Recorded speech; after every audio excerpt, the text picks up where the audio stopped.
Tonight we're debating whether or not science gives evidence for God, and we are starting right now with the Theist team's opening statement. Thanks so much for being with us. Maddox and Tayler, the floor is all yours.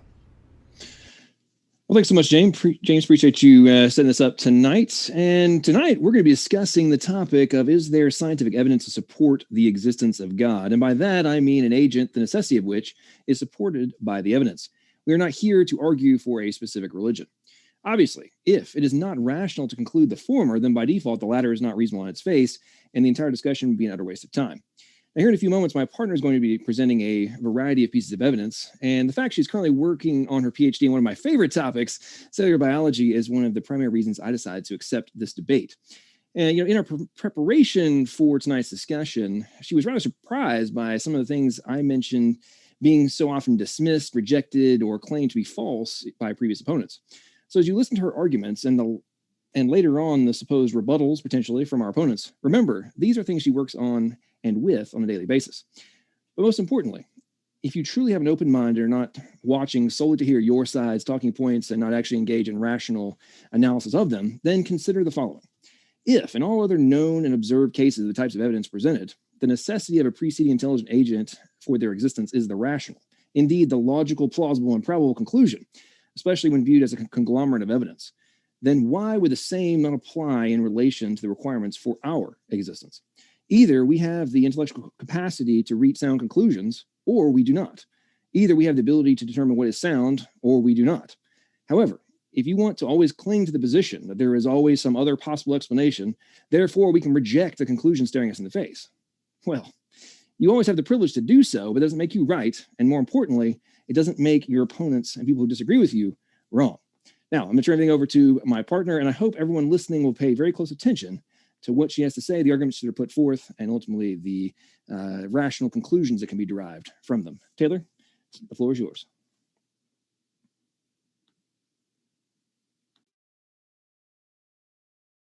All right, so I'm going to share my screen.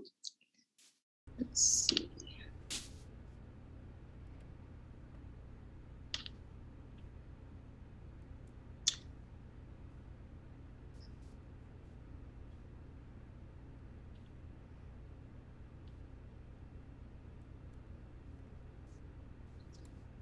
Okay, so today we're going to be debating, does science give evidence for God?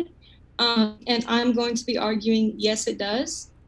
So science in general is a pursuit of knowledge, and that is supposed to be unbiased, and there's supposed to be evidences and mathematical equations supporting whatever your explanation is for certain things in nature. So we have always wondered, where did we come from and how did we get here? And so there's many different areas of science to answer these questions. My specialty is cell biology, but there's also physics, chemistry, theology, and philosophy. So interestingly, philosophy and theology are not discounted from being scientific arguments.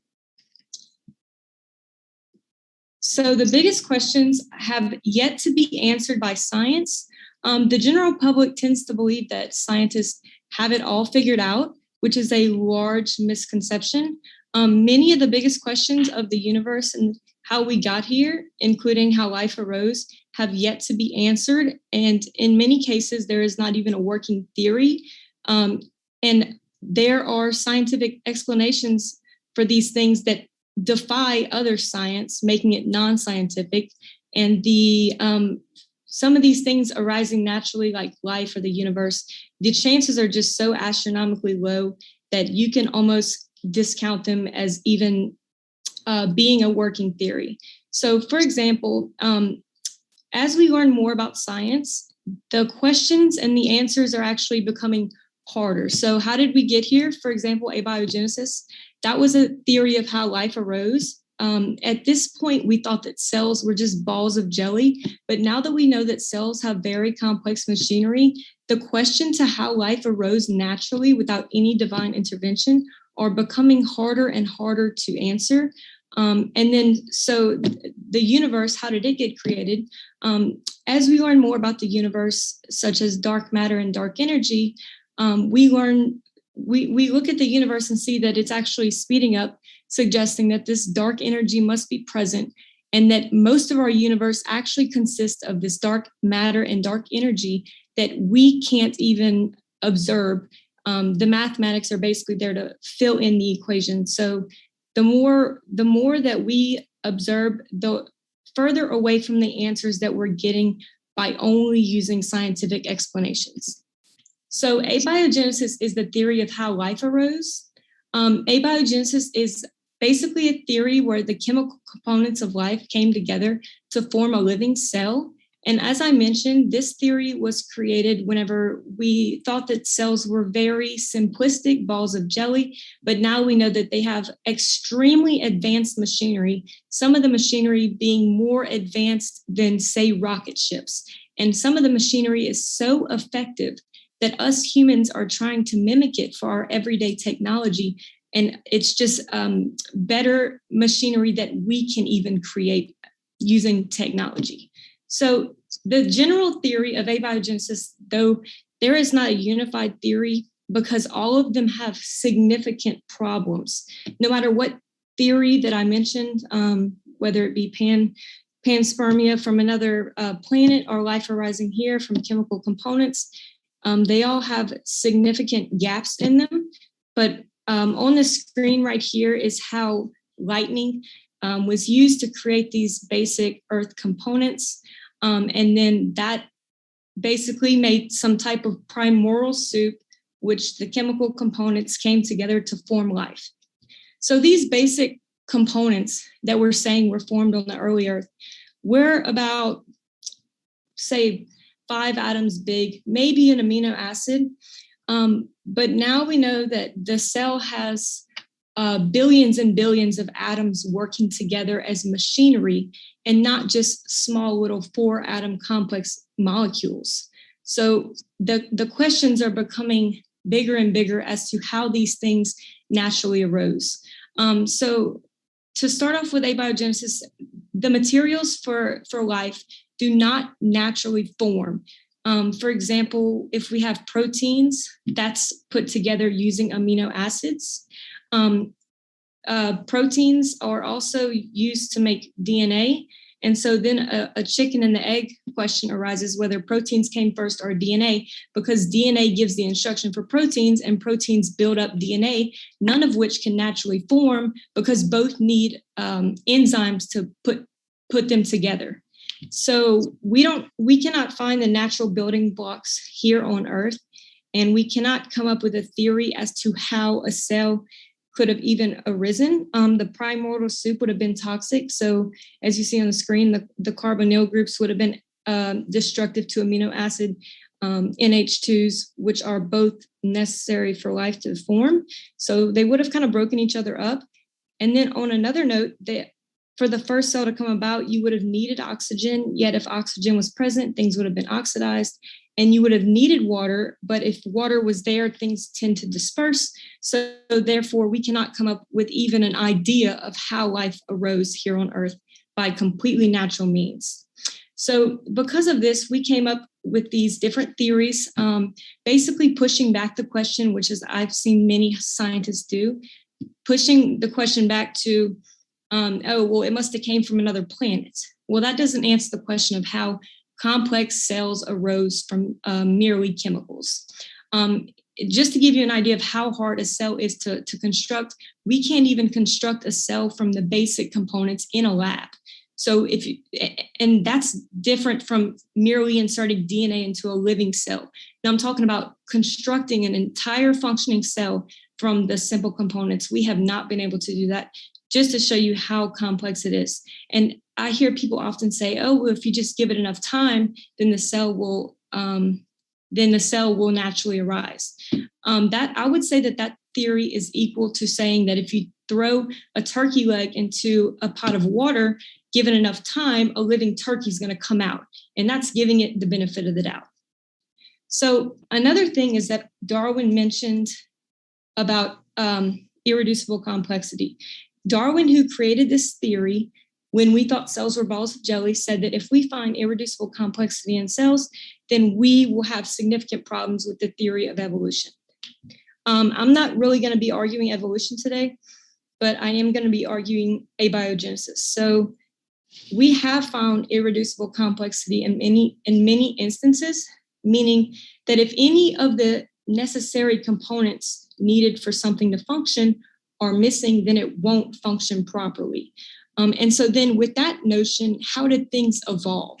If without a certain amount of working components, it didn't function, then why would evolution evolve in that way? Why would that keep evolving to create something that at a huge portion of time had no function?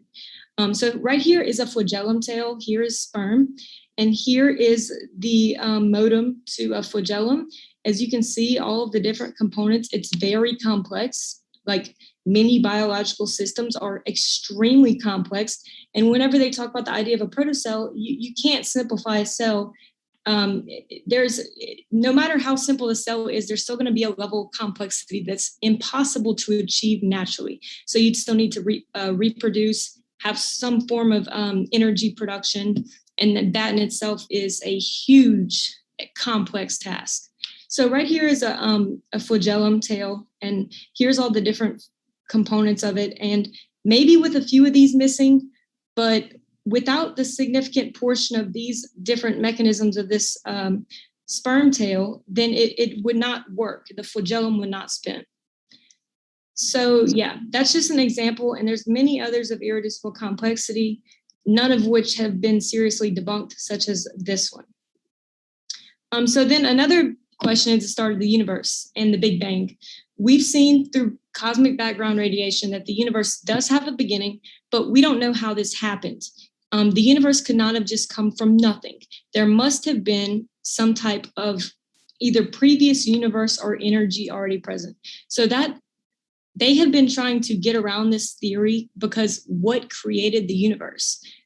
So they're coming up with these radical hypotheses such as a Big Bang loop or a multiverse or a simulation to try to get around this. And there's also big stipulations with the Big Bang, such as that matter and antimatter should have theoretically collapsed when they created each other. And we still don't fully understand the model of how the Big Bang happened. So simulation theory, we cannot be in a simulation because you cannot upload consciousness. We fully don't understand consciousness, so we would not, that can disprove the simulation theory.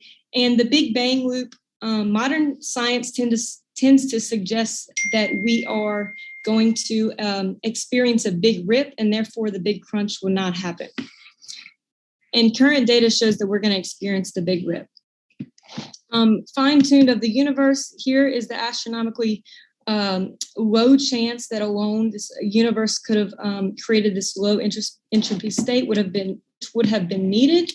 And so right now there is not a scientific explanation for everything. There is no working scientific explanation. And since my opponents will argue that God does not exist, I would like a working theory to how we got here. Thank you.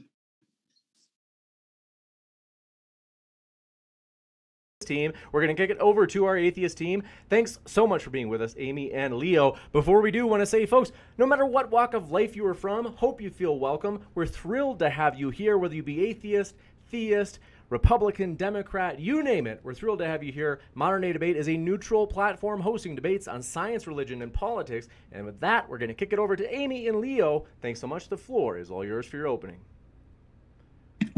Woohoo! Thank you so very much, James and my interlocutors, for joining us for the panel, and everyone out there on the interwebs.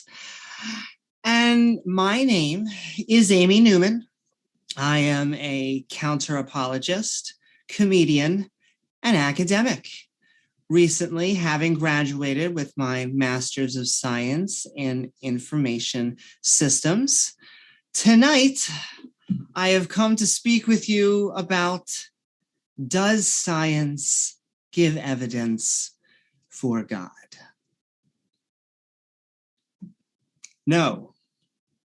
By science, I mean coming up with a hypothesis, figuring out a way to test said hypothesis, doing so, recording the results, and submitting them for peer review. This is how we falsify claims, which is exactly what creationists are unable to do. Yes, creationists, or rather, the people pushing God as an explanation for many, if not all, of the scientific principles, come from a deity. Though God is not an explanation for anything. What they would need to do is explain how God did something, and then show us how to duplicate the process. Like I said, a hypothesis becoming a test and a verification of said experiment by the community of their peers. If this isn't something that can be done, then creationists don't use science for God. When we ask them how God made, say, DNA, or a star, or really anything, we get crickets. That's because they don't know how anything happens unless they use naturalistic science. Because when it comes down to how things happen, logistics in the real world, science is how we get things done, how we make airplanes, how we drill for oil, how we make vaccines. But what I expect we'll get is an appeal to how hard it must have been for life to arise. Even though the environment was ripe for it, being in the circumstellar habitable zone where we aren't frozen or on fire, having tons of liquid water, an amazing solvent. No, maybe we'll ask, how could the universe have existed at all? Or maybe we'll just talk about genetics, about codes, naturally arising ones, for the past 4.5 billion years. So maybe we'll learn where God comes in. This seems to be, a sticking point, since many creationists don't accept the age of the earth, or evolution, or much of what the scientific community teaches. So, does science give evidence for God?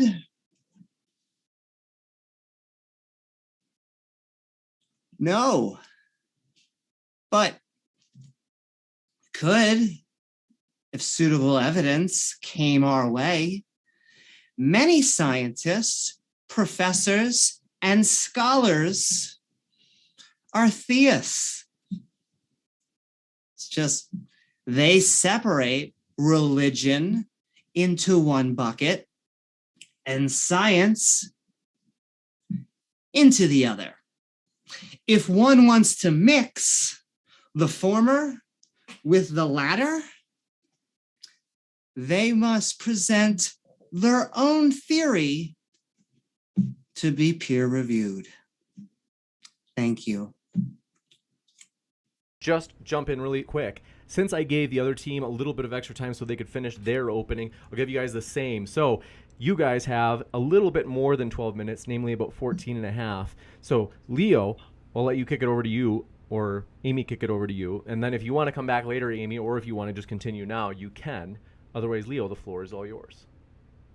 Yeah, I don't think I'll take in 2 minutes. I just the topic of tonight's debate is does science give evidence for God? So the framework that I'm going to be working from isn't evidence broadly. I would say that in a more broad sense, it is reasonable to say that there is evidence for God, but unfortunately, we're not talking about is there evidence for God. We're talking, does science give evidence for God?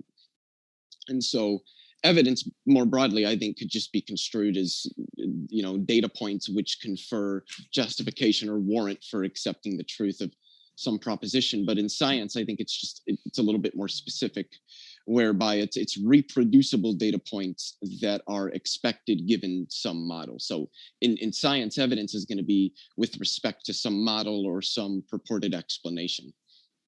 And the thing is, in science, I should say more in philosophy of science, models or explanations are strong when you can establish counterfactuals is the technical jargon. I'm going to break that open. So a counterfactual in this sense is really just a way the world could have been, possibly. So imagine like a world where the earth is like, 3% larger than it is now, but like literally everything else is the same. That would be a counterfactual example. Something that could have been a fact, but is not a fact in the actual world. So explanations ground counterfactuals. That is to say that that they work from a perspective of, if the world is this way, we should expect to see this, or if it's this way, we should expect to see this and not this. And so then what we can do is go out and test those models against the world we do see and figure out how those observations line up with the model that we're purporting as an explanation. And like my friend Amy said, a criterion of falsification is going to be important here. And that plays into establishing counterfactuals, being able to say, this model predicts that we should see this if the world is this way, and then we go and see if the world is that way. This is a big part of what it means to explain something in science, what it means for a model to have explicative power. The thing with theism or God or any supernatural, extranatural, or otherwise non-natural explanation that one could posit is that oftentimes they're defined so vaguely that they could consist with, they be consistent with pretty much any way the world could have been. The world could have been, I mean, at least in classical theism, God is oftentimes defined as being omnipotent. So quite frankly, the world could be any particular way and God could exist. And what this means is that it's going to be hard to ground or establish counterfactuals when you're talking about something like theism or some other supernatural explanation. I mean, you can point to all of the typical things that the apologists point to, life, the Big Bang, consciousness, all of these things that have already been mentioned. But the thing is, those can be consistent with God. Those can be consistent with aliens creating life. There could be like super intelligent aliens that created life on the planet. There could be like hyperdimensional beings that created us as a lower dimensional simulation. There's a variety of things that are logically possible, and showing that they're not is going to require presenting a contradiction. And what this means is that none of those facts pick out God specifically as an explanation. So the physical facts of the way our world is underdetermine God as an explanation. That is to say that the physical facts that we get through the empirical methodologies we use that we call science, they don't pick out God as an explanation over a number of other potential explanations out there. And as a result of this, I don't think that it's accurate to say that specifically science or the methodologies that we use that we call science give evidence for God, not in any sense that they give evidence for a matrix or, some sort of super intelligent hyperdimensional beings or anything else, the plethora of things that other people can posit. And so in a more rigorous sense here, because I think that's what we're talking about when we're speaking about specifically science cannot provide evidence for supernatural entities, whether they be gods or something else. And this is actually a point that's often admitted by many theists, that science isn't what we use to give evidence for God. You can't use science to show that God exists. So I only mention this to point out that the point that I'm making is not a point that even many theists would disagree with. You don't use science to show that God exists. We don't come to believe in God through specifically science, and I don't think that one could. And I think that a firm answer that I would give to the question posed tonight is no. Science does not give evidence for God.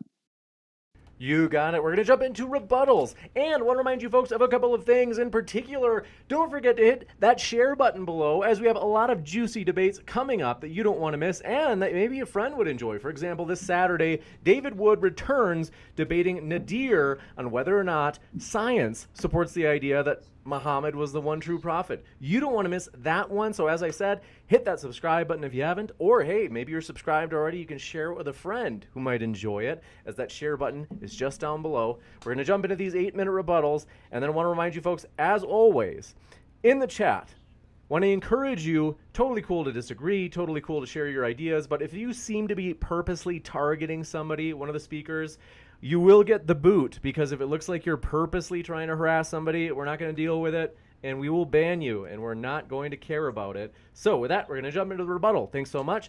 John and Tayler, the floor is all yours. Thanks so much, James. And it's kind of interesting, as I was listening to Amy and Leo in their opening statement, they kind of did exactly kind of what I was predicting and what I was addressing in my very short opening statement, which was, you can't just look at this from a singular perspective when evidence is presented. You must look at it from the conglomerate.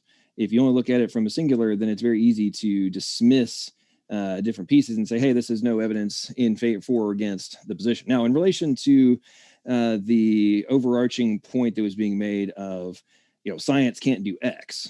Well, the science could actually show that something it's not rationally possible from a purely naturalistic perspective. If you're going to say that science only investigates the natural world, then, and if the evidence you're seeing indicates the necessity of something that would not be bound by the natural world, then obviously you could use science to gain evidence. And that's kind of the point that's being made. A lot of things that Tayler was talking about is we're starting to discover all these different things that would present it being the rational conclusion that there was something that was preceding and necessary for these different things to come into existence in order for all of the conglomerate that we exist in to come into being. Now, one of the points that Amy made about, if you don't have a complete theory on the other side, then you can't dismiss or defeat or even open the conversation against another one. Well, I've actually asked that question. Well, so many atheists in my debates have made that point. I actually made it a point of mine to go talk to different PhDs about this exact topic, and they all kind of looked at me like, what do you mean somebody says you have to have an entirely complete model on the other side in order to defeat a different one based on evidence? And that is just a fact. Like, there can be all sorts of evidence that says, hey, this one is not necessarily the proven beyond, the proven position in this model. And hey, just because you disagree with me, because you don't have one that completely replaces mine, therefore you can't win. I mean, that's just ridiculous. That's way off there. And like I said, I went and asked multiple PhDs about this exact question, and that was kind of the response that they gave me. Now, as we go further into this and kind of, start discussing an open discussion later on about different pieces of the evidence, we either have to operate, as I said in my opening statement, from the position that everything can just happen and there's no necessity of intelligent agency being required for anything, and everything is just possible to happen, through undirected process, or there are certain things that would necessitate a preceding agent. Now, if you want to say, it's aliens or hyperdimensional beings, that's fine. But that would still, that just kicks the can, as kind of Tayler kind of mentioned this, kind of kicks the can down the road to say, we'll have to touch that one because it could be something else. Well, if you're going to go down that rabbit hole, how is it really any different than from the macro view of dismissing our position that there's a God? If you're going to say, well, you can't prove that with science, well, right? So far, we can't prove additional dimensions. We can't prove hyperdimensional beings, whether they exist or don't exist. So we're both, at that point, we'd both be operating from a, what is the cumulative case of evidence for or against a ultimate mind that created everything, or completely undirected process, nothing that controls it, and all of these things that, as I mentioned in my opening statement, in any other context, we would say, well, that would definitely necessitate a creator, and that one would too, and that one would too, and that one would too.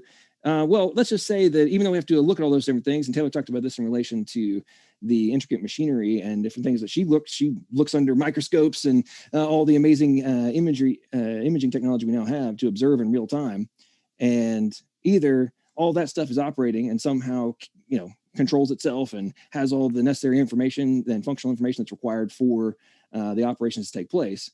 And either all that stuff and all this incredible designed and intricate moving parts all just form through undirected process over millions of years, or it was created, or the preceding necessary components in order to create additional functional information must come to existence. This is why that's why I always talk about this in relation to the modern era in which we live. Even if we could create an AI which could create an entirely new operating system or create entirely new systems and programming, even if we created one that could do so, the likelihood that any rational human being would say that somehow that AI and all of the necessary components for it to function could somehow have formed itself, and would not be, even if you never saw it, you never observed the person, you never saw anybody write the code, none of those things, or if we found the exact same thing on Mars and we never saw any aliens, we never anybody create it. Well, we go in Elon Musk's latest Starlink ship, and we head over there and we find or SpaceX, and we find some of this stuff sitting on Mars. Nobody would say, oh, well, we never saw somebody create this, so it must have been just happened. No, we would never make that argument. That would not be rational. And I think that, again, as we get further into the discussion, we dive into more details on the different pieces of evidence, the audience really needs to be thinking about this from the perspective of what is the ultimate conclusion that can be derived. Can we dismiss each individual piece of evidence, or must we look at them as you would in any legal case, from a big picture perspective and the culmination of all the pieces of evidence in reaching your ultimate conclusion? I yield on my point. Taylor, you have anything you want to add? Yes. So I heard y'all mention how, God doesn't help us understand life and things like that. But even more so, science doesn't help us understand how life got here, how the universe got here. At least God is an explanation. But as we're learning more and more with science, we realize that science is not giving us the answers to an unimaginable extent. And to say that it's radical to mention God is just absolutely ludicrous. So, for example, a lot of the major prominent figures in science were theists. And for example, Einstein said, we want to understand how God works. The person who discovered the background radiation from the Big Bang said that we viewed God, like I felt like I was viewing God when I was looking at the background radiation, and this is witnessing something supernatural from whenever the universe was created somehow. The laws of science, such as that energy cannot be created nor destroyed, and that life must come from pre-existing life. Those are laws of science that can't just be ignored to fit a certain narrative of atheism. Scientists are not generally atheist because we see God in our everyday work. Some of the miracles that we're viewing, it is evidence for God. Just looking in nature and some of the amazing how the cell works, for example, on the inside, it's literally baffling. There's so many intricate machines going on in the cell that us humans can't even replicate them. And so if you want to see evidence for God, just look at the laws of nature and the way that nature behaves. And I heard someone mention that God, is not in science at all. There are theologies and sciences about, for example, how to contact ghosts. These are studies. God is mentioned a lot by scientists, and to say that he is not is ridiculous. And he's becoming mentioned more because there is just simply no scientific explanation for the biggest questions in life.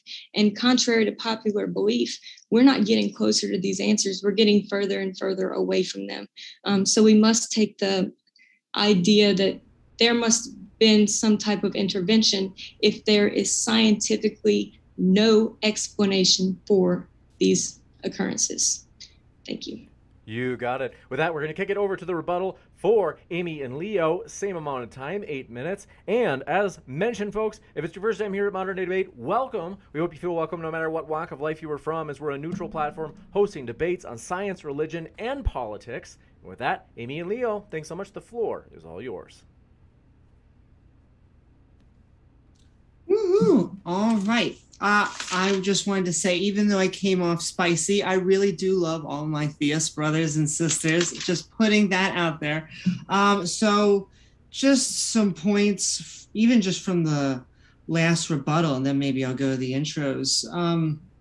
I would say conglomerate, it is generally, not only are they anecdotes, I would say many of them are bad anecdotes.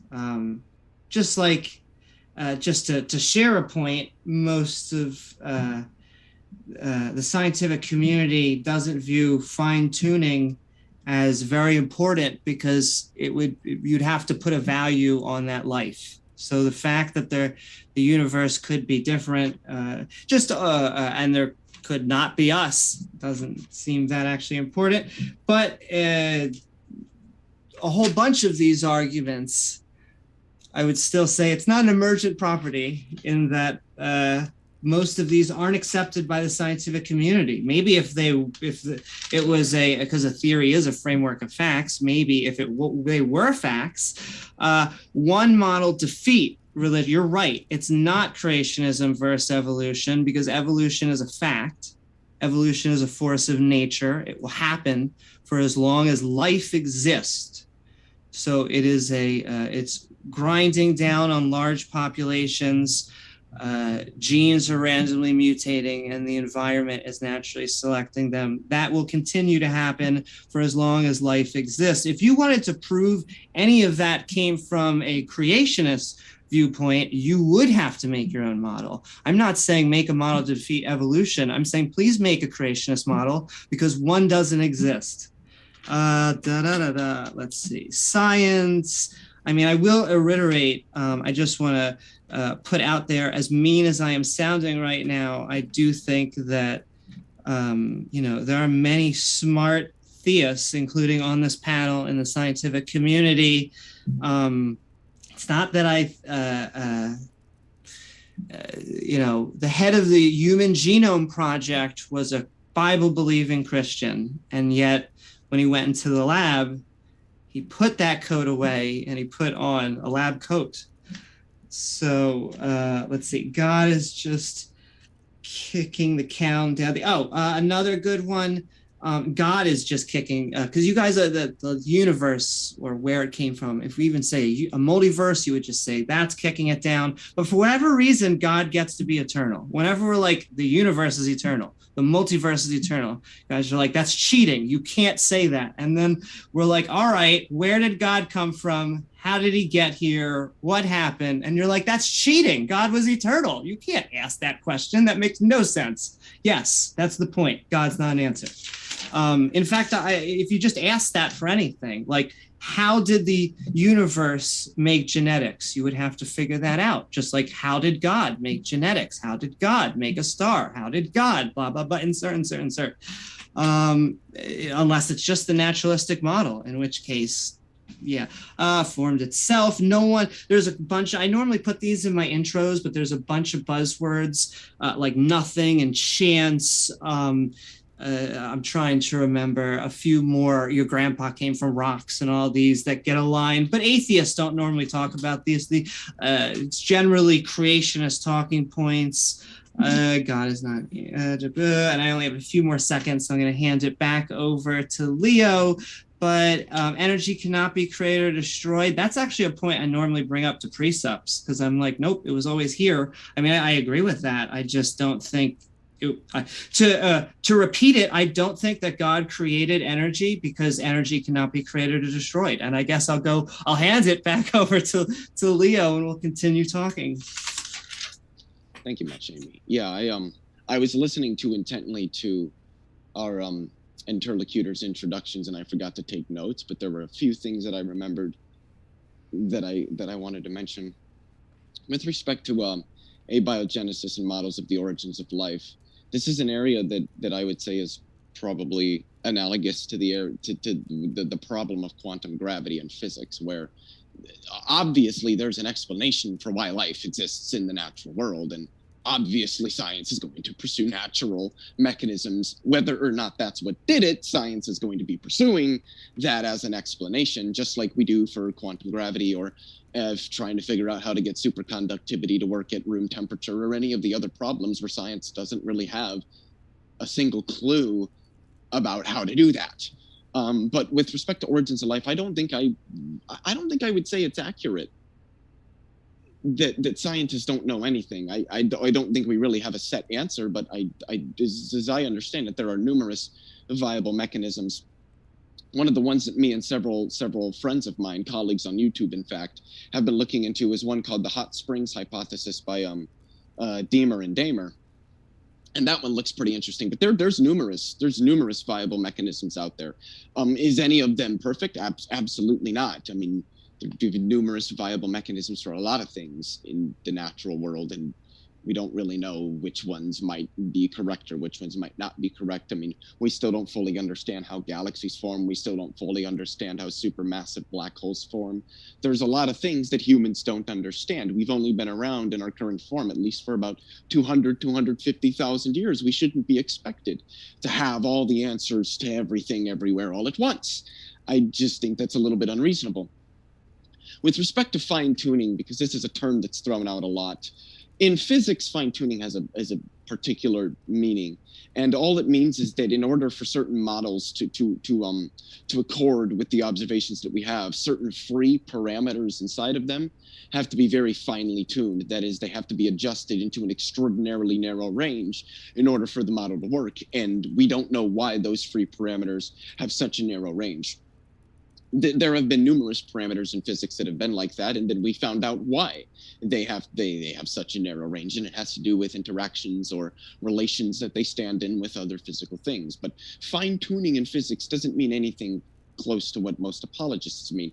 Apologists generally are sort of insinuating some sort of intention in that term. When they use the term fine-tuning, they mean it more in sort of an intentional adjustment of something such that it brings about a desired outcome, but that is not at all what physicists mean when they use the term fine-tuning. And with respect to consciousness, I heard that we don't understand at all consciousness. That's just straightforwardly false. We understand almost every aspect of consciousness, though we're not necessarily certain how each of these parts goes together to really give rise to the whole picture. We've been capable of taking the things that people are thinking and mapping them on computers. We have anesthesia. We can literally put somebody in a state of non-consciousness. So it's something that is understood by humans to the point that we can turn it on and turn it off.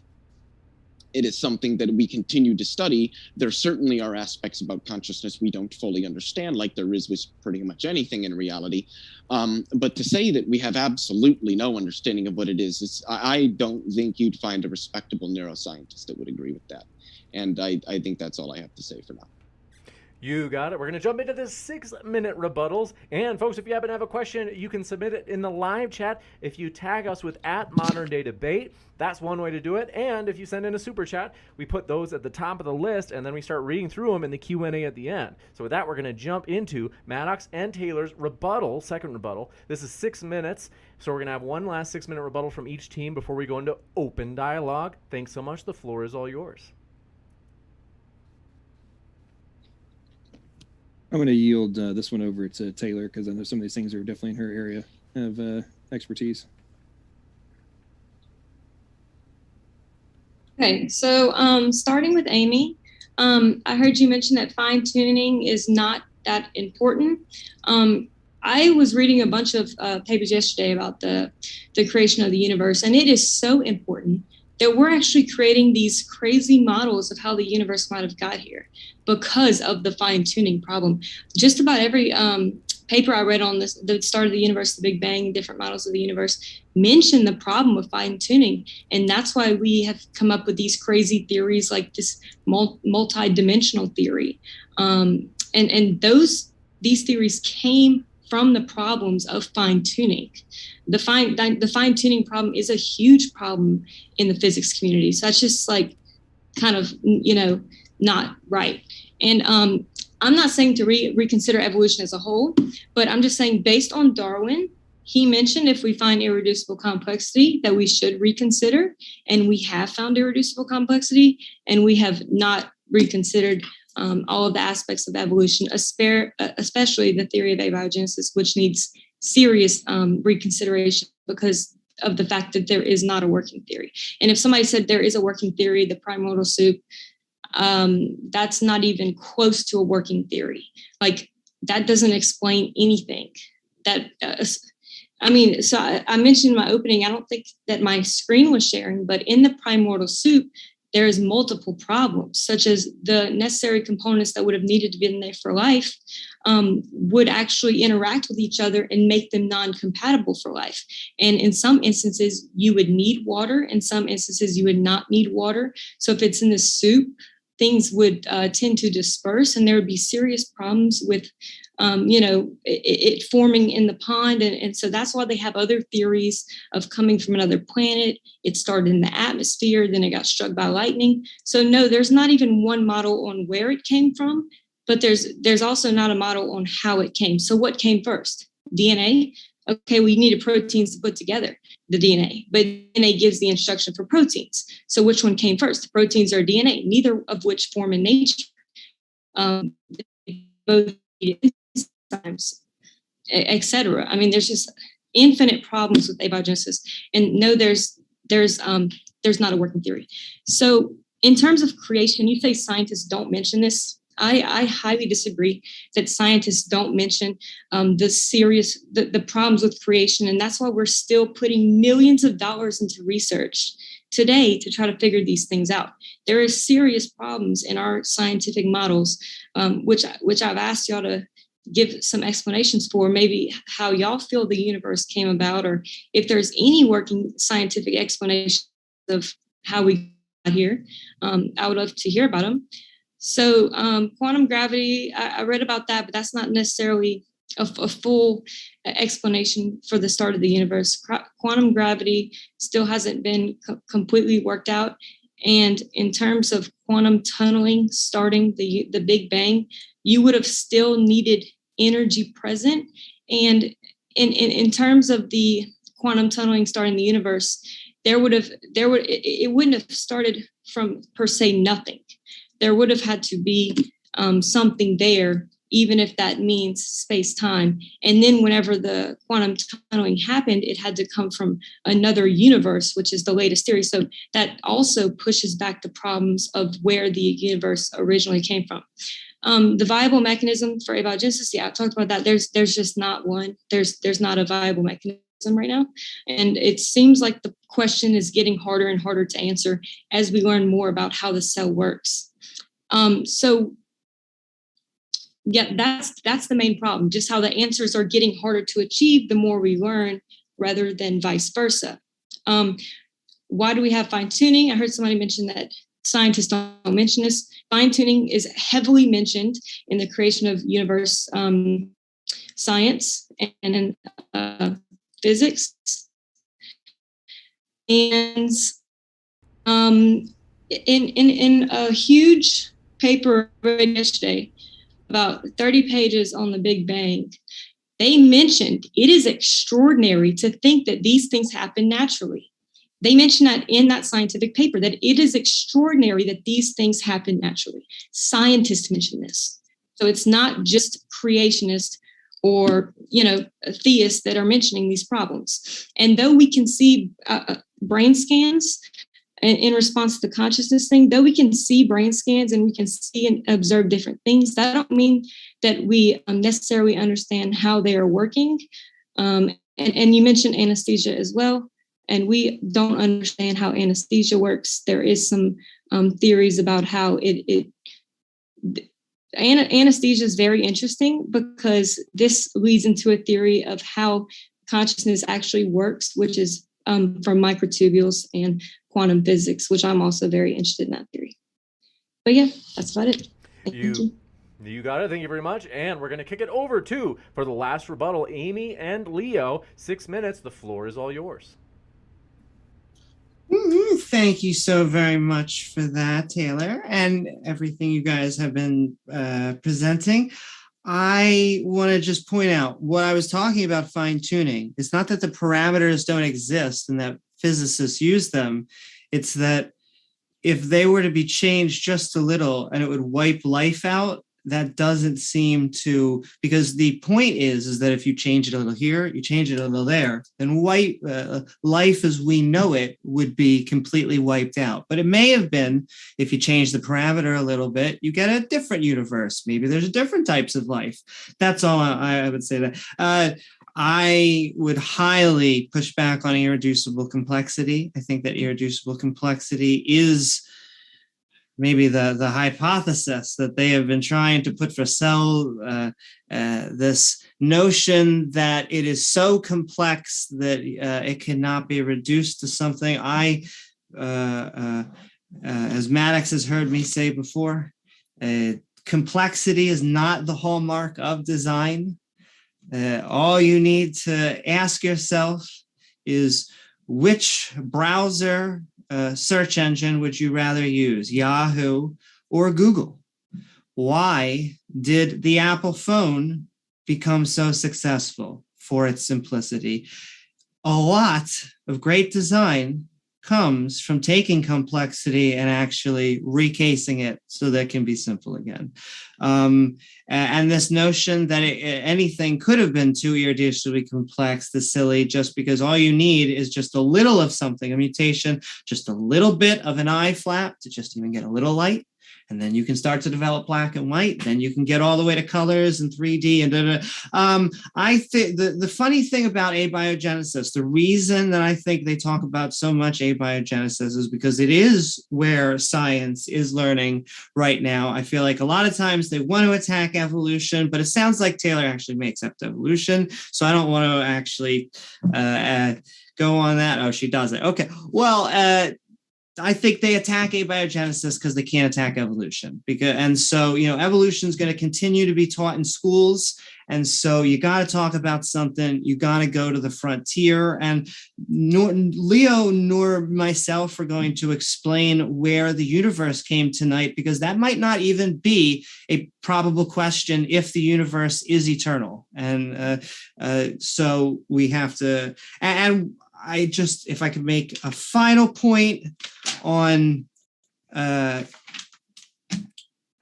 God, you can use this as a fill in the blank, just like you can use the universe. You could say, how did this come about? And you could say, the universe made it. And you'd say, okay, but that doesn't really explain it. You could say, well, how did this came about? God made it. Okay, but that really doesn't explain. What you now need to do is, how did he do it? How, or she, or they? Well, I want to know how the actual mechanism that God is doing. So my exact question would be the opposite to you. How did God make life?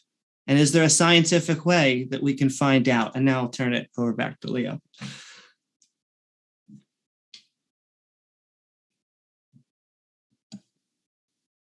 Sorry about that. I was making one final note there.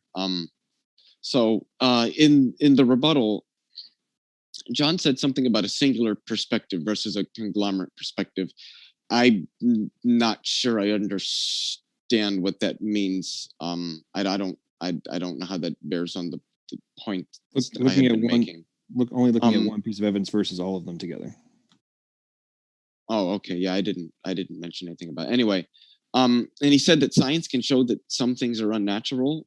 I would be curious what the methods that are used to do that are, how that's done, and whether or not that's been done in the past, because I don't think that anything unnatural has been shown to exist, at least through scientific methodologies. But he is correct when he says that you don't have to have a model to falsify another model. That is correct. But having a model does not necessarily falsify any other potential models. So that's also something that would need to be considered there as well. He also mentioned necessity of intelligent agency. I'm a little hung up on the word necessity there. I would just need to break that open and figure out the connotations there. And he says that we don't have any evidence for any hyperdimensional beings or any of the other things that I posited, which was kind of the point. We don't have any evidence for God either. All of them are equally underdetermined by the data that we have. The data doesn't pick out any one of those explanations over any of the others. Tayler said that that we were saying that God doesn't help us understand life. I don't really think I at least I can speak for myself. I didn't say that, but then she says, but neither does science. That's just a whataboutism. That doesn't, I mean, I could grant that science doesn't explain it. That doesn't automatically mean God does.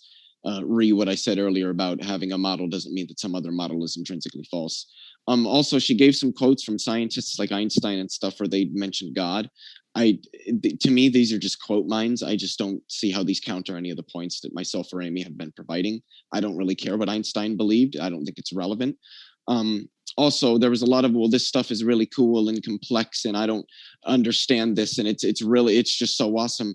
This is just an appeal to awe. It doesn't mean that anything was designed. What's the inference that's being made? Something's complex, therefore it's designed. I don't understand the inference that's being made there. I would need to be walked through that.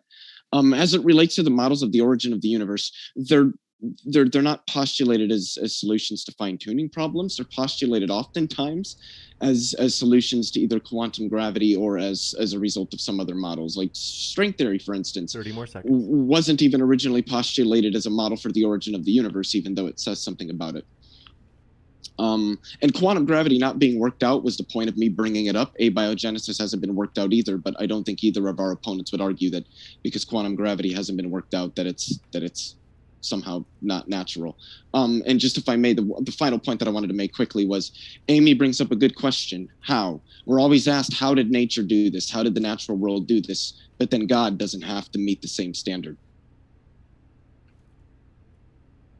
We're going to jump into open discussion. So with that, want to remind you folks, as always, want to encourage you, attack the arguments, as always, instead of the person. And we're going to jump into open conversation. The floor is all yours, everybody. I mean, Leo, I think to your point about the how, this also correlates with the necessary. So in that context, I just mean the general definition. You don't have to go down the philosophy perspective, but something that would be required based on previous knowledge, right? So we know that XYZ is necessary for this to occur based on a general understanding of similar actions, right? Like this is that concept is pretty well established, right, in science, right? We know that, hey, based on these things in conjunction with X, Y, and Z, that this would be the rational conclusion, and hypotheses are formed on these, and ultimately experiments are done, and theories are ultimately devised from following that same train of thought. So the part of the reason earlier that I made the point about finding, some high-level technology on Mars, and we didn't, it was kind of in anticipation of this point, right? So we find something on Mars that was not put there by us, and based on investigation, reverse engineering, et cetera, which is exactly what Tayler does in her research. She's reverse engineering how microtubules work in relation to consciousness, or how the brain works, and everything else.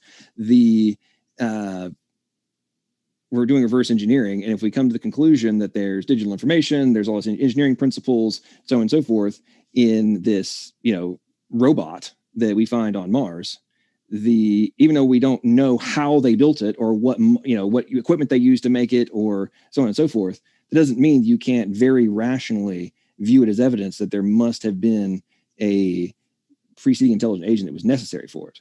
So the point in relation to extrapolating this out to evidence for God, if we're seeing the exact same type of concepts necessary for life to exist, then, and per everybody's position, right? The before life came to be on Earth, this would be these are the things that have to be accounted for. Then why can you not? You don't have to say this is the only explanation. You can come up with a different hypothesis if you want to, but you can't, in my opinion, you can't just exclude the point that we're making, which would be that there must be a creator that was not bound by the same limitations that our forms of life are, that would be required for us to exist. Does that make sense? Yeah. So with respect to what you said there at the beginning, when you said like sort of this if X, Y, and Z, then I like say P or something. Did you mean that in like a causal sense? Like did this just like mechanistically occurs, or did you mean in like some inferential sense that like we deduce P from X, Y, okay, and Z? that's why I said I was using it in the general sense of basic human interactions, right? So like if you see I mean, come on, Leo, let's really not play this minutia game, man. You and I have had this conversation over and over again. But if you find a intricate painting on a wall, you're never going to argue, even if you want to ultimately come to the conclusion it was painted by a freaking robot of an AI system that's we're trying to create right now to create art, right? Or create images digitally. Nobody's going to be like, oh, well, I don't think like, was that created by something or just like pop into like create itself? Like nobody goes down that rabbit hole. Was the whole point that I'm making. We're not, again, that's what I said. We're not going down the philosophical. I just wanted to say quickly, but I would Sure. infer that a painting, if I saw it was painted, not because of any physical facts about the painting, but because of my background knowledge. Right. So I made the point of based on previous knowledge. Yeah, but if it's based on background knowledge, then that wouldn't be scientific. That would be inferential. That would be based on your background knowledge, not on empirical, not on the physical. So are you suggesting that the baseline knowledge that a scientist has learned from a variety of things is not being used to infer potential explanations for something that they're coming across they have not yet been fully explained? I'm sorry, what was that? Or are you asking if scientists use their background knowledge when they use the scientific methodology for inference, right? Well, yeah, I mean, in some sense, but not in the sense, but not in an explicative sense. Right. That's my point. They haven't yet proven beyond all doubt how this is, but they were able to infer based on preceding knowledge what is the likely explanation. Correct? Yeah, but that inference is made based off of the physical facts. Okay, so no conceptual facts. It's based on information that they have already about the necessities for whatever it is, right? Yeah, so the physical facts. Right. So the way the world is, those are the physical facts. Right, but when I infer that a painting is designed, it's not because of any physical fact about the painting. It's because I know that humans specifically, which are intelligent agents, paint things. So if I saw a painting, I'm not just going to assume that it's intelligently designed. I'm going to know a human did that. Right. So I don't have a knowledge of any other type of intelligence so Leo, doing that. Go back to the point that I started this whole thing off to circumvent the point you're making right now, which is no human that we currently know of has ever physically been to Mars, correct? Correct. Okay, cool. So now we probably have, I'm going to assume that NASA has a list of all of the rovers and such that have landed on Mars. Is that a fair assumption? I would bet they do, yeah. Okay, cool. So let's say in the near future, Elon Musk pulls off creating the Starship that can, SpaceX, that can go to Mars. We go there. We discover something that is not on any of the lists. Okay, it is not designed like our engineering is, right? Or our robots and stuff. But we dive into it and we discover that there's digital information, there's coded information, there's schematics for 3D printing, and we have this functional working component here. All right, we know that we didn't create it, like a robot, essentially. Right, but it's not like ours. It's some other kind of technological mechanism, right? We have now established this, and it's not ours. Okay, so your whole point of I know that humans paint paintings, therefore, does not apply because we've already established there are no humans that have been there on Mars per your own acquiescence, and we're now finding something that we know beyond all doubt is not something that we created. However, it has the principles that we know from our inventions are required for. Intelligence is necessary for these things to exist. It's just like with SETI, right? SETI is one of the things we're looking for is different patterns based on like prime numbers and all that kind of stuff, because they recognize that, hey, this very simplistic information would necessitate a intelligence. That's how they're looking for extraterrestrial intelligence is based on that. So my point is, if we find high level nanomachines on Mars, nobody's going to say, oh, well, we haven't seen a human create this one, therefore we can eliminate this being evidence in favor of intelligence at some point being on Mars. So the point I'm making is you can extrapolate this logic out. And if per the position of, and correct me if I'm wrong on this, but you guys it's your position that life came to be on Earth with no preceding intelligent agency being necessary, correct? Yeah. Okay, so the point is you can't apply these on both stages and be like, oh, well, because I know humans create X. In this context, it doesn't apply it applies in terms of eliminating. And on the other side, you can do the opposite. That doesn't make any sense. Anyway, I've been rambling for a while. I want to respond, and then I want to let Amy go because she's been trying to get in, but I do want to respond to that. Yeah, if we were looking for something and we found it, I would think that we would only infer that it was made by some sort of non-human intelligence, given that it resembled our technology. If it was something that was so far beyond us that it couldn't resemble our technology, then I don't think that we would be capable of inferring that it was intelligently designed. But that just leads into the broader point that I'm making, that yeah, we can infer that some things are intelligently designed even by non-humans, but it's never going to get you to specifically a god. And I would argue that even that there's going to be explanations that are going to be more simplistic and more parsimonious than a god, like some hyper intelligent extraterrestrial species or something like that. So, I mean, I understand completely what you're saying, and I'm with you. I mean, I think we can infer that non-human intelligence is designed thing, but I also think that plays to the point that any particular what the intelligence is going to be underdetermined by the physical facts alone. And so when I mentioned that we're referring to our background knowledge with reference to what kind of intelligence designed something, that was kind of the point, is that we're not looking at the physical facts. We're no longer looking at the science. Then we would be looking based on our background knowledge in order to infer what kind of designer it is. And then you're just, sure, maybe we can do that, but then we're just no longer talking about science. And I'll yield to Amy and Tayler.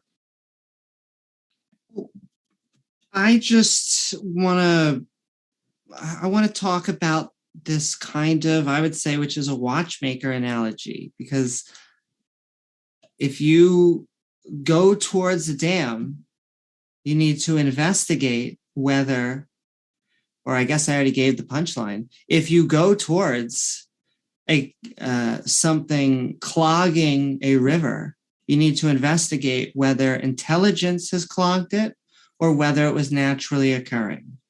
And when it comes to what I believe most creationists call codes, they've been naturally occurring for 4.5 billion years. And it's just recently that there have been artificial codes.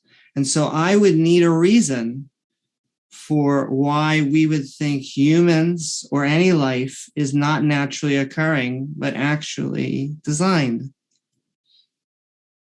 Well, I would say because and the reason that we are in awe is because chemicals don't naturally behave this way. So we look at chemistry outside of a cell, and it has no goals. But inside of a cell, we're seeing atoms and chemistry behave as if they're almost alive, and it's really amazing. So yeah, we also can't see, Yeah. So right. It's just that we don't normally see chemistry behaving this way, and on primordial Earth, it's amazing to see that it would behave this way to create some sort of chemical bonds that don't naturally occur in nature. So, but if we were seeing the chemical reactions the way that we do, and we're seeing that in the natural world, and all the chemicals that are made of are like just elementary particles and all natural stuff, wouldn't that mean that it happens naturally? Not without an enzyme, not without, Yeah, but enzymes are natural, aren't they? Aren't they just molecules? They can't naturally form. How do we know that? Like, what criteria would we use for determining whether something happens naturally versus non-naturally? Well, because enzymes are proteins, and proteins are made up of amino acids, and you need an enzyme together those amino acids to create a protein. So you're saying that it's what's the a feedback loop, and that how does a feedback loop create itself? Something kind of like that? Yeah. And I think that's a fair point, because your feedback loop isn't typically something you would imagine creating yourself. I guess that the way I would respond is just from my knowledge, because I mean, biology isn't normally what I talk about and everything, but is that you can get feedback loops that started from something that might not have been a feedback loop where chemical reactions happen that start to feed into each other and create a feedback loop. And then that, being a more stable reaction, begins to dominate in the environment and thereby is sustained through time. I mean, there's like multiple machines going into this process that we're talking like it's so simple. It's actually very complex. And in terms of these things creating themselves, you know, if we ever saw a robot, would we assume or ever think that a tornado went through a junkyard and created a functional robot? Can I respond to that? It's like to say that that a cell came out just from basic chemical components. So a robot actually arises from us creating it. But you could say, like, if we just leave a bunch of living organisms, can we imagine them to multiply? Yes, we can. They naturally arise. Plants and animals both have sexes. They both just... But not without life already there. Well, and that's actually so you guys both question a natural origin by which, but I want to stress again, just saying God did it, which I'm not saying you may have more complex, but I would like to then ask, how did God start life? Okay, so even if you want to continue to go down this rabbit hole, whether or not God, the God concept does something from a physical sequence Scientific. of events to do something. No, talking about a sequence that's being done by that agent doesn't mean that you're eliminating if I come up with I think he put these molecules in this order, this exact order for the first form of life to come into being. This was the entire genome. And here's the necessity amount of information that would be required. So in line with that, by the way, the current standard of the required information for the minimal form of life is almost 500,000 base pairs and I think 473 genes. It's a huge necessity of information that's required for the recognized simplistic form of life to exist. So you can't circumvent that. So whether or not you want me to sit here and come up with here's how the order we think that it was done in, that doesn't remove the requirement for a intelligent agent being necessary. It would be like saying Craig Ventnor, who all the news said, creates a artificial cell in the lab. What he really did was he hijacked genes from organism A, inserted them in organism B, and inserted some artificially created DNA, which had like watermarks and their names encoded into it and different stuff. And they put like pictures of horses. By the way, it's digital information. They stored pictures of horses and like some music and stuff in the DNA sequence. But the VAT, like 99.8% of it was pre-existing. And then we say, that is a synthetic form of life, right? Was anybody going to come across and say, unless you can show me exactly how the rest of it came into be, that what we were able to derive was done by Ventnor and his team didn't actually happen, and that must be 100% naturally occurring? If we can determine that, then you can't just eliminate conclusions based on things that are way, way more intricate and detailed than the little minuscule modifications that we've done that get a massive amounts of accolades for the supposed scientific discoveries, while we're ignoring the significance of everything else. Go ahead. I want to interrupt, and why I want to say, or let you finish, I'm so sorry. But why that is more a political answer than it is a scientific answer. Because the question was, how does God make life? And so I will turn the chair back over to Maddox. Can I ask a quick question? Or Leo? I would like to know. I just want to know from John and Tayler really quickly. Do you think it's possible for God to have created life without using any of the things that we see in life today? Is that possible? I think Tayler froze. Repeat the question, Leo. Is it possible for God to have created life without using any of the structures that we observe in life today, without DNA, without proteins, without even cells? Is it possible that God could have done that? Right. Yeah. So there's things that be simultaneously created in the creation of the cell, in which, yes, he could have done that. So he could have created life without even using cells. Cell is the first form and the simplest form of life. Yeah, but could God have created life without using cells? Is that a thing that God could have done? God created a cell. I know that. So yeah, God did create a cell, but could God have created life without cells? Leo, what does that have to do with whether or not it's just a question. Well, I would Leo, like to Leo, know from you Leo, guys whether Leo, hang on, it does lead to something that relates to the discussion. Which Leo, is why hang on. I'm Let's think about this. That would be like saying, could Amy write a program in Java or Basic or C#? Except that's not relevant to the discussion. The question I'm asking is, no, well, you could create life. Actually, well, maybe you're missing my point. You could write a life form, i.e., a program, using a different language, right, in order to create it. So God had to use some sort of language to create life. Well, I mean, it seems to me that everything is ultimately necessitates on information of some kind, ultimately. But so God had to use information to create life.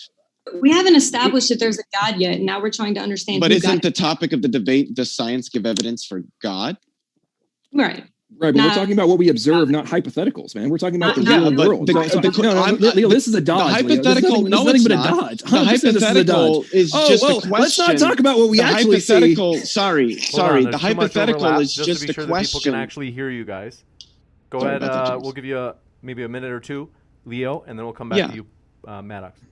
So the hypothetical, I'm just asking a question about whether it's possible. So I'll just make the point of asking the question, because it seems they don't want to just give a direct answer as to whether God could or could not create life utilizing something that is completely unrecognizable from what we see. I don't know why. So the point of me asking that question is because if it is the case that God could create life utilizing different mechanisms, then they're going to need to provide an explanation for why particularly the mechanisms we see are the ones that were used. And I don't think they're going to be able to do that because that would require appealing to things that aren't relevant to science. That would require appeals to our background knowledge about God's intentions, if we can even know what God's intentions are, such that we would know what it is that he would or wouldn't want to do to be capable of knowing what ways he would or would not have wanted to create life. So if they're going to say that God can create life using different methods, then why is it that he used specifically what we see? And if it's the case that God couldn't have created life a different way, maybe this isn't relevant to our interlocutors. I'm not going to suppose what kind of theists they are in the debate. But if they would posit that their particular God is omnipotent, if he were to be restricted in specifically what he could or could not do with respect to creating life, then that's just to give up his omnipotence.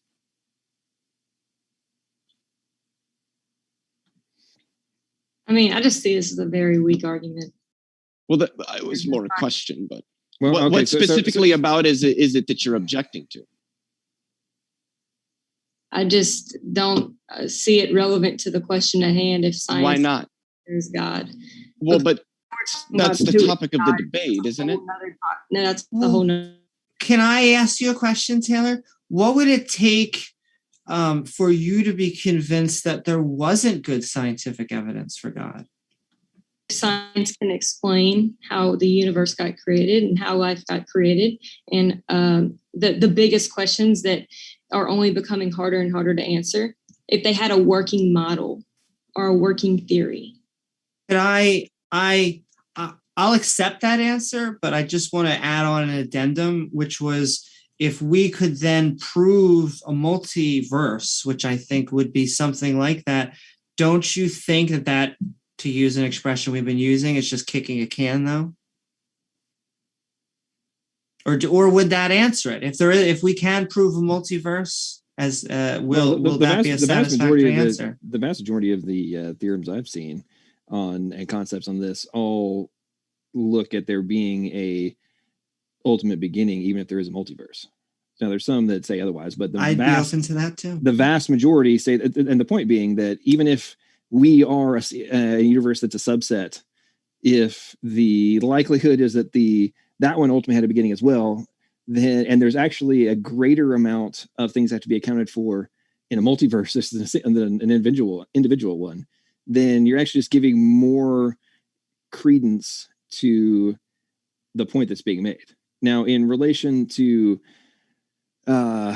something about, the point you were making earlier about naturally occurring codes and such. Would you agree or disagree that the codes that humans are creating now follow the exact same principles as the ones that govern the genetic code and natural and biological codes?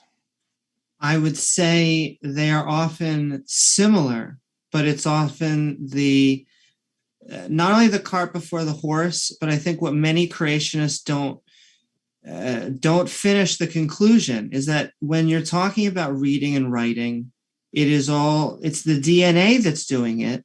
But I feel like creationists would like to say that it is a supernatural. There is actually a writer before. Because didn't something have to start the DNA? Because right now, Amy, DNA. That's not what I asked. That's not what I asked. I said similar. Yes, I was addending, but similar. I believe it is similar. Okay. Well. Okay. So and proceeding. So are the principles of information and communication theory are they the exact same ones that are applied to code theory in genetics, or just kind of sort of similar? Not and just analogous, not actually the exact same principles. But because I've heard you talk about how it has similar syntax and things like that. Nonetheless, there is major differences in that we edit and create the code, we manipulate it. And that is not what's happening. A conscious agent is not doing it on the molecular level. And so I think creationists, they skip it. They say, look, this had to have been made by an intelligence because this is sharing the same thing of a code. But for 4.5 billion years, before any conscious agent, the DNA has been doing its shtick. And so it still brings me back to my original. I want to know if God is the creator of DNA, then I want to know how it came about. Okay, so again, so multiple levels, you have dodged the point that was being made in relation to your how did God do it? That is irrelevant to whether or not you can infer that an intelligent agent was necessary. And the whole point I was asking you, then we can par that that's too. What we're disagreeing with. We don't even have to disagree with that. Leo, I haven't finished my point yet. I was quiet. I'm sorry. I'm responding to Amy while you were gone. She's been talking.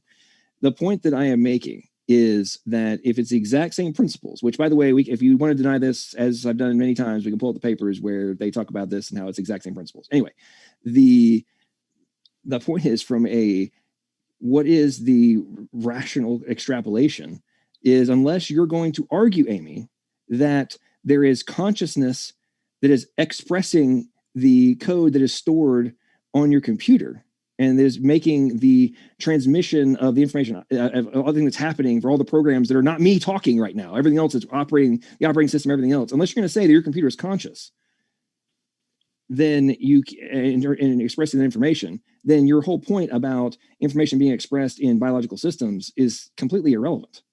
It's just because we're not observing the conscious agent doing the encoding has zero relevance to whether or not it is encoded information that must be accounted for.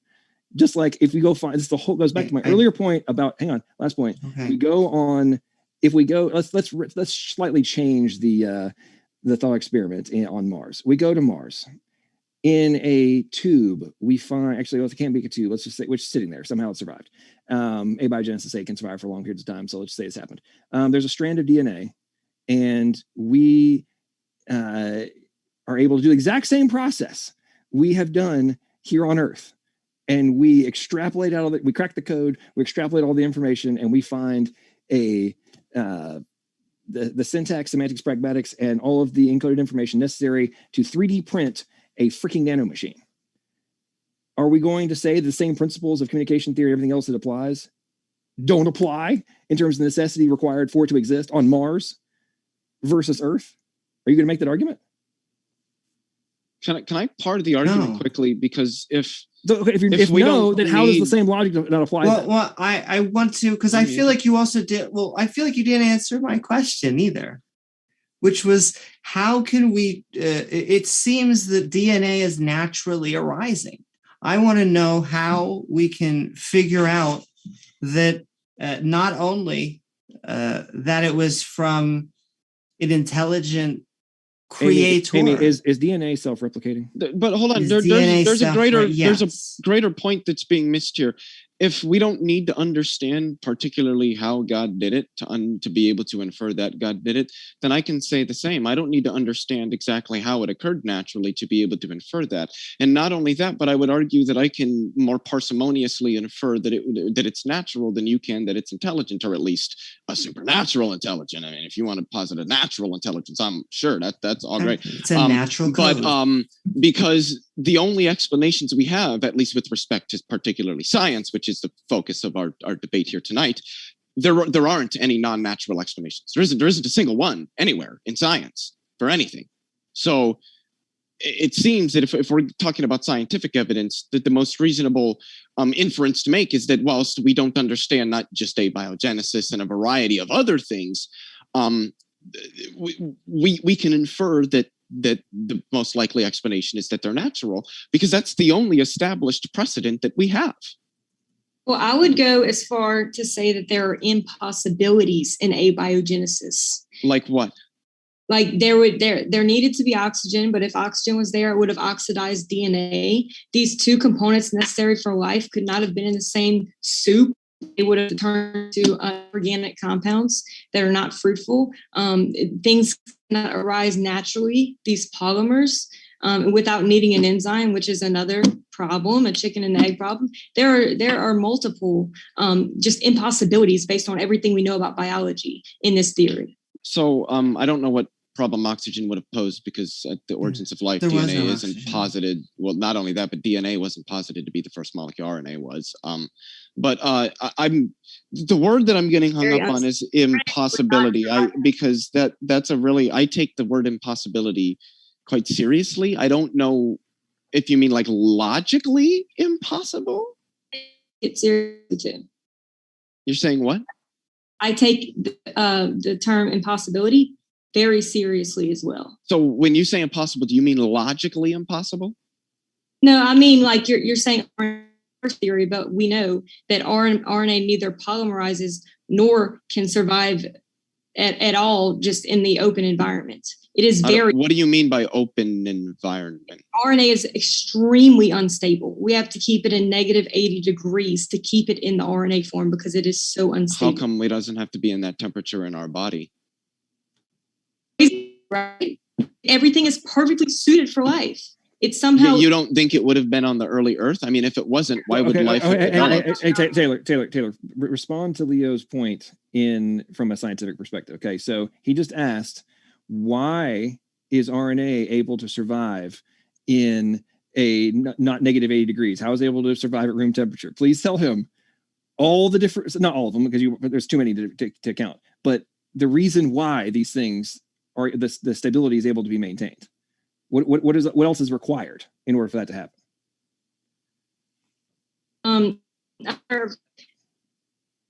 In the cell, things are just very perfect.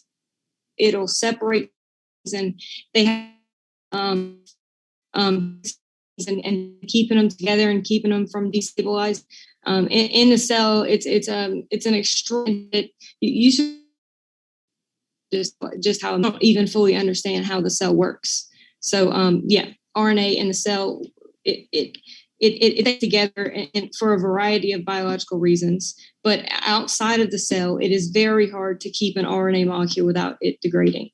Because they've done it, so I don't see why it would be that hard.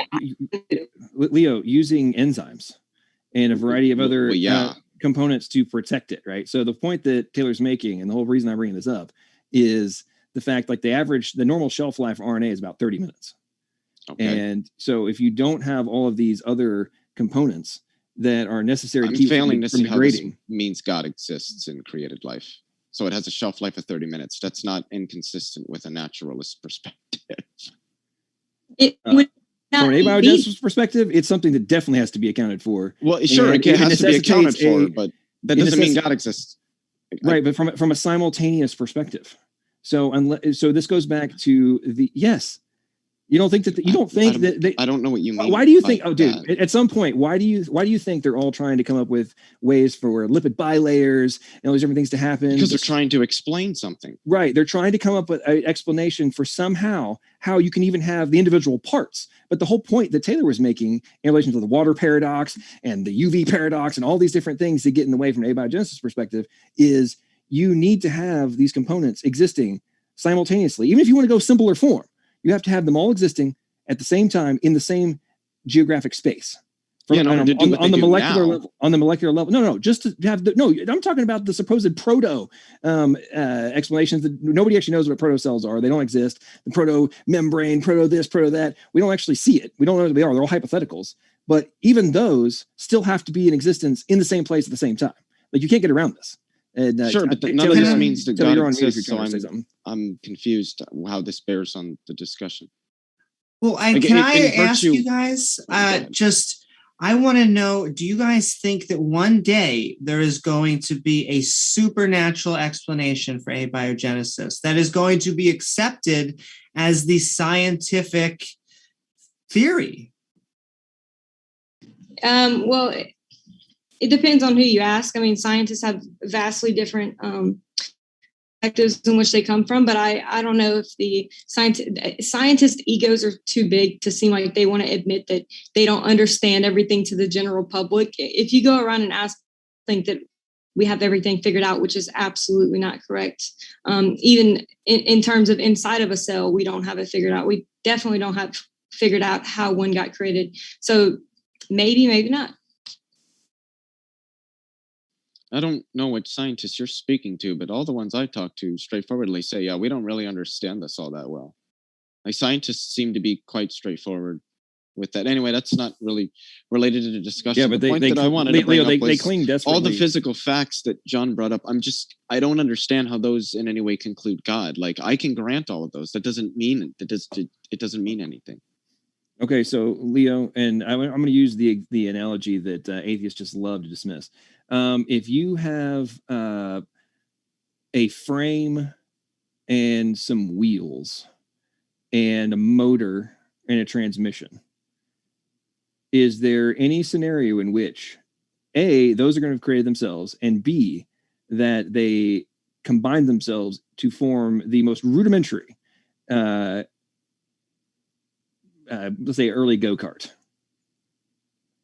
Is that? Are you asking me if an internal combustion engine could just self-assemble? Yeah. Well, of course not. Okay. Now let's say it already exists. Okay. And you don't have to explain how it happened. Let's just say that it exists along with the frame, the wheels, and the nuts and bolts are necessary to hold it all together. Right. Is there any scenario, even though if they were somehow all connected, that is remotely plausible to have happened without a preceding intelligent agent that knew how to connect all the pieces together for the most rudimentary, basic mechanism that we're talking about?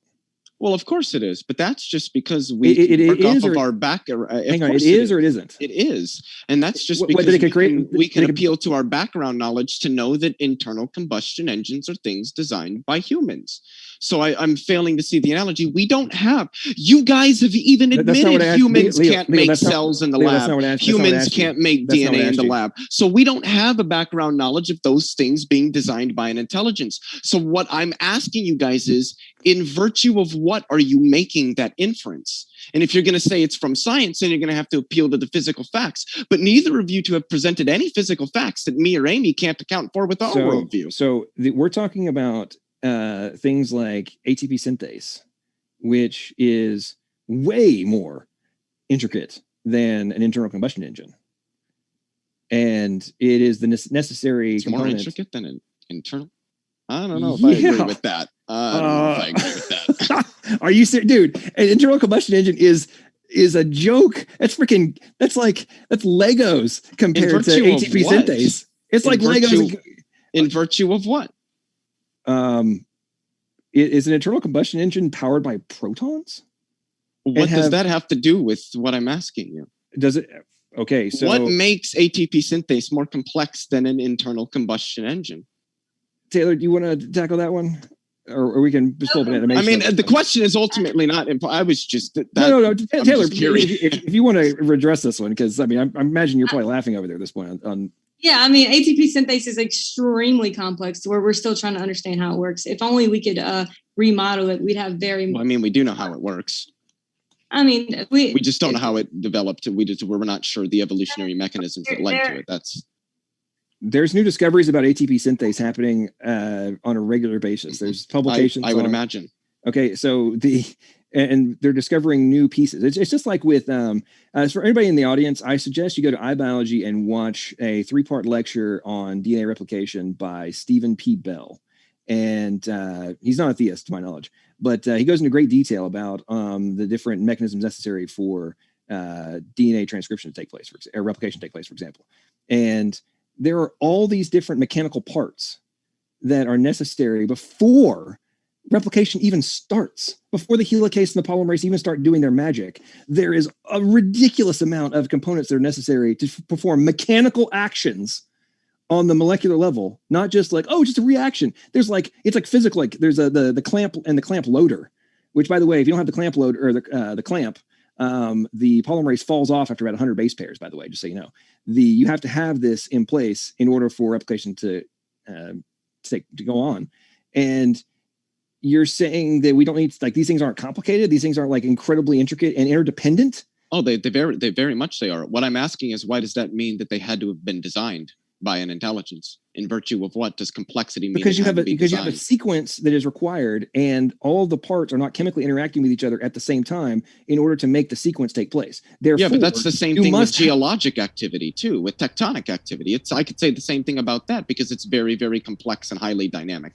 Same thing with climatological behavior. In virtue of what does that mean it's designed? Hang on, are you suggesting that a volcano has the digital information for nano robots and machines? No, that wasn't the point. That wasn't the point. Well, then you can't. Then your point can't be used. Your analogy is false. Then you were missing the point. So let me explain. No, I'm not missing the point. What you were doing. I'm not missing the point at all. What you were doing was changing the content of the point. I wasn't talking about the content. You did that, not me. Sorry. You did. Sorry, that's the point of an analogy. I was comparing the form of the argument. You're talking about there's a bunch of structures that are highly complex and are interacting in ways that we don't even fully understand. Yeah, that happens even in the climate. There are climatological processes that are highly dynamic, highly interactive that we don't fully understand. So what I'm asking is, do you think that those were designed by an intelligence as well? Do you think that there are like weather fairies in the atmosphere, like making Have I mentioned weather fairies one time? Sec. I hate to interrupt, but Taylor, it looks like you were wanting to jump in. I know that it's been back and forth with John and Leo for a while. I want to give you a chance if you had anything, and then Amy as well, and then we're going to go into Q&A because we do have a lot of questions. Pardon my interruption, Leo and John, but don't worry, you'll get to go at it again during the Q&A, I'm sure. Yeah, so I mean, once people actually look into these things and look into biology, I think only at that point can you understand or begin to comprehend the level of complexity that goes on inside of a cell. In terms of RNA, there are stabilizers in the cell that don't exist in nature, and how RNA didn't undergo hydrolysis in the primordial soup is a big mystery as well. It's just about, in terms of understanding this and the complexity, I think you have to, and there's wonderful videos of what life looks like inside of the cell. Just take a look at it. It's just remarkable. And in terms of abiogenesis, like I said, I'm going to stand to that there are impossibilities pointing to some type of higher intelligence, but science is getting further and further away from an explanation of these things. You got it. Any last thoughts, Amy, before we go into that Q&A? Well, and I find this, not just tonight, but through many creationist arguments, is it leans on incredulity, is that it's taking, not to say pot shots, but they basically are, how did life arise? How did the universe come about? A lot of these we don't have answers for. And I feel, and yet I also know it's a justified true belief, that when we don't have good evidence for something, we shouldn't put in our own answer. And so that would be what I find a lot of these and just mainstream creationist arguments is that they go towards what we don't know. And I don't think that when we fill in many of those gaps, that any of them are going to be supernatural. We are going to find that each and every one has a natural mechanism that we eventually understand. So I look forward to those scientific journeys. And I do, even with all the spice, I do want to thank Leo, Maddox, and Tayler for joining us for this debate. So is there any final comments, or? I think we're about to move to Q&A. The format we had was discussion and then Q&A.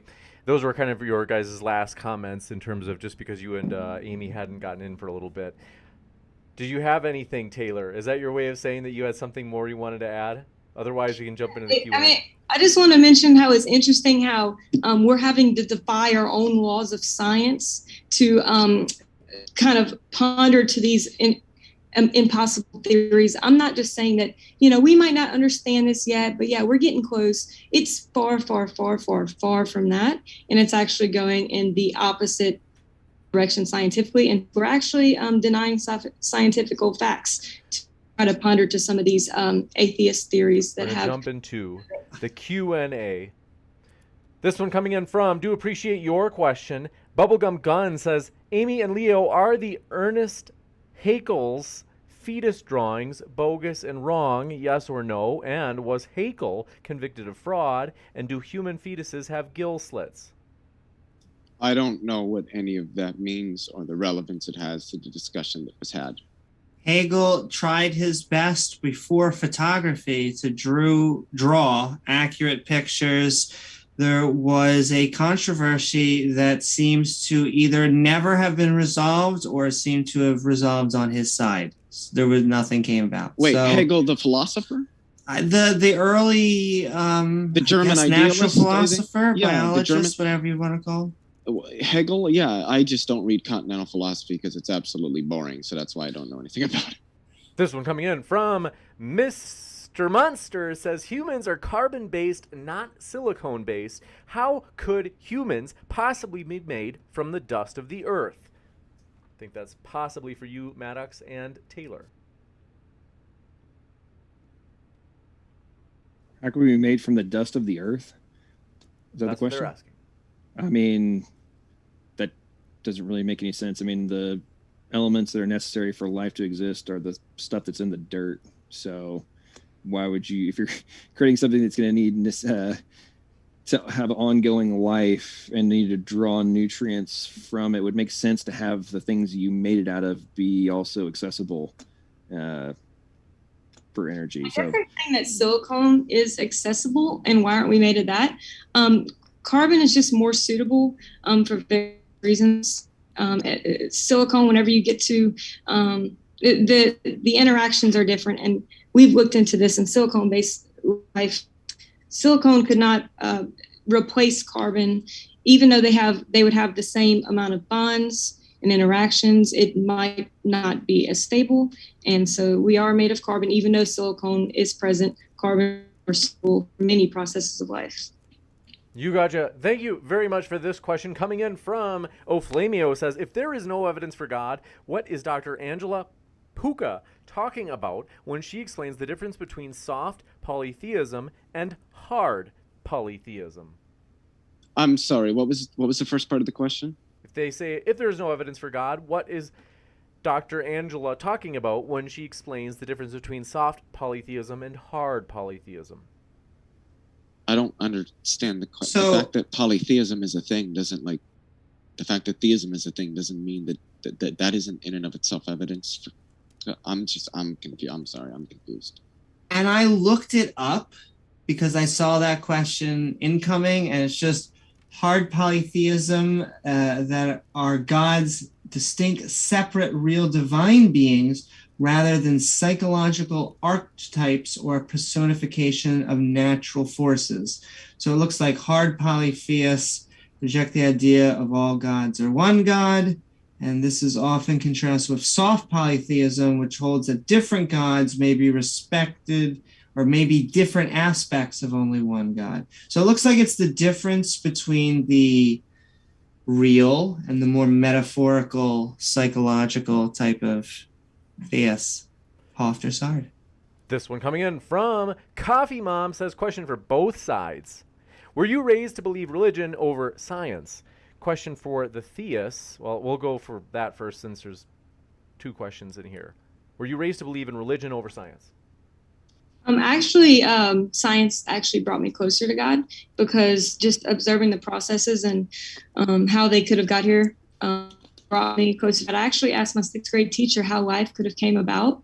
And she said because atoms wanted to create more atoms, and it was just a really crazy answer, and it kind of threw her off. And how life arose has always been something I've been interested in. And after looking into it, I've just came to understand the idea that there must be a God through science more so than anything else. No way, shape, form, or fashion was I raised that science versus religion, science over religion, or vice versa. So no, I know it's interesting how people that ask these questions always think that somehow you must have suffering from cognitive dissonance or something if you had any kind of religious background, but that's not the case. You got it. And they also asked, question for you both, which Tayler already kind of answered, said, question for the theist, did you decide the universe was created by God through your own research? Well, maybe not directly addressed by you. So if each of you want to say something, you can. Yes, it did come through my own research. Yeah, my ultimate conclusion, and if people have seen my debates and stuff will know that really for the past decade, I've been going on a search for myself to find out whether or not, that's the whole reason my channel is called Logical, Plausible, Probable. It's whether or not, based on the evidence and things that have been discovered and that can be analyzed and considered, is it the more rational conclusion that God exists? And that's the conclusion I've come to. You got it. This one coming in from, do appreciate your question. Fernandez T says, what's up on our day debate? Just showing support. Thanks for your support, Fernandez T. Seriously. And House of Comments says, God bless you, Maddox and Tayler. Fun debate. James, go Team Logos. What is Team Logos? Well, that must be... That's Latin? I'm trying to remember. Spirit? I was thinking like in the Greek, like Greek logos. Or like, Greek? Just like kind of being logical or having like a sound argument. But Made by Jim Bob strikes again, says, Leo, if studying the world from an intelligent design view produced more knowledge, would you adopt that method even if you didn't believe in it? What? I don't understand how you can have knowledge about something but not believe it. Knowledge is justified true belief. Also, I don't know what it means. What they mean when they say if looking at it through this world gave you more knowledge. I don't. The whole point is that the physical facts don't. They underdetermine. They underdetermine naturalism specifically. At least to some extent. And getting into more like statistical arguments, Bayesian arguments, that's a different. Anyway, yeah, the question's a little bit confusing to me. This one coming in from Mark Reed says, Tayler, how many universes have you studied as a comparison, and how can you make any statement on fine-tuning if you have no comparison to make? How many universes have I studied? I mean, we can obviously only study this one. And I guess he's asking about multiverse theory, which I believe is much more further out than believing that there's a God. That's kind of like their desperate last attempt at making some justification for the amazing fine-tuning of this universe that all physicists acknowledge. Someone just put something in the chat that I think John 1:1. If I remember right, Logos might be in John 1:1. Namely... But anyway, so Logos might have referred to a deity, in particular the Christian deity. But whatever it was, let me know in the chat if the person who said that question I think Logos is referring to Jesus Christ, I believe. You got it. And thanks for that feedback in the chat from Jason Torn on that. And Dharma Defender says no. Giving all organisms the same genetic code, DNA, and just changing a letter here and there is lazy and unbecoming of an all-powerful God.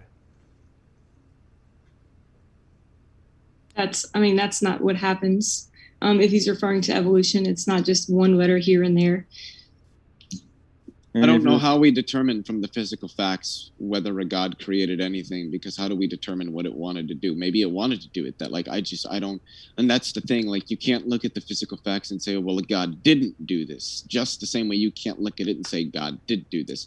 They're underdetermined. The physical facts don't pick out either one of those over the other. Science definitely doesn't suggest that there isn't a God.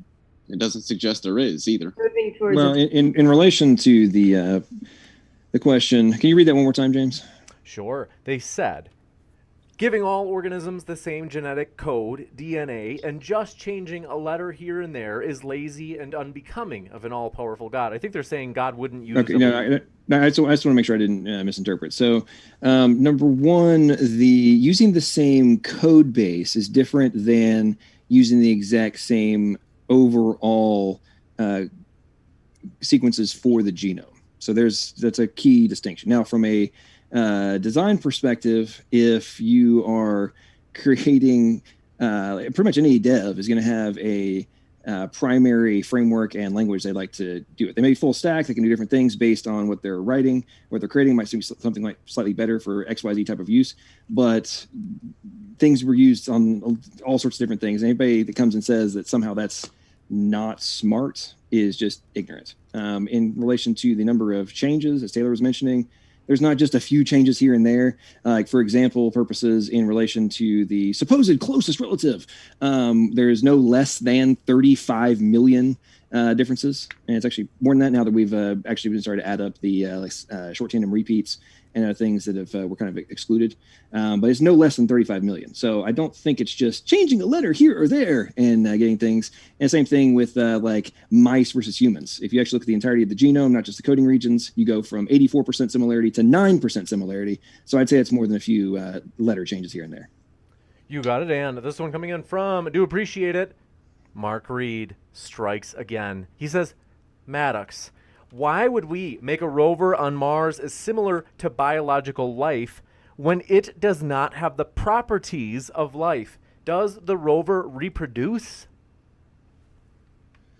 Can you read that one more time just so I make sure I don't misinterpret the I was Mark, one of my favorite people of all time, Mark Reed. Go ahead. That's right. It says, why would we make a rover on Mars as similar to biological life when it does not have the properties of life? Does the rover reproduce?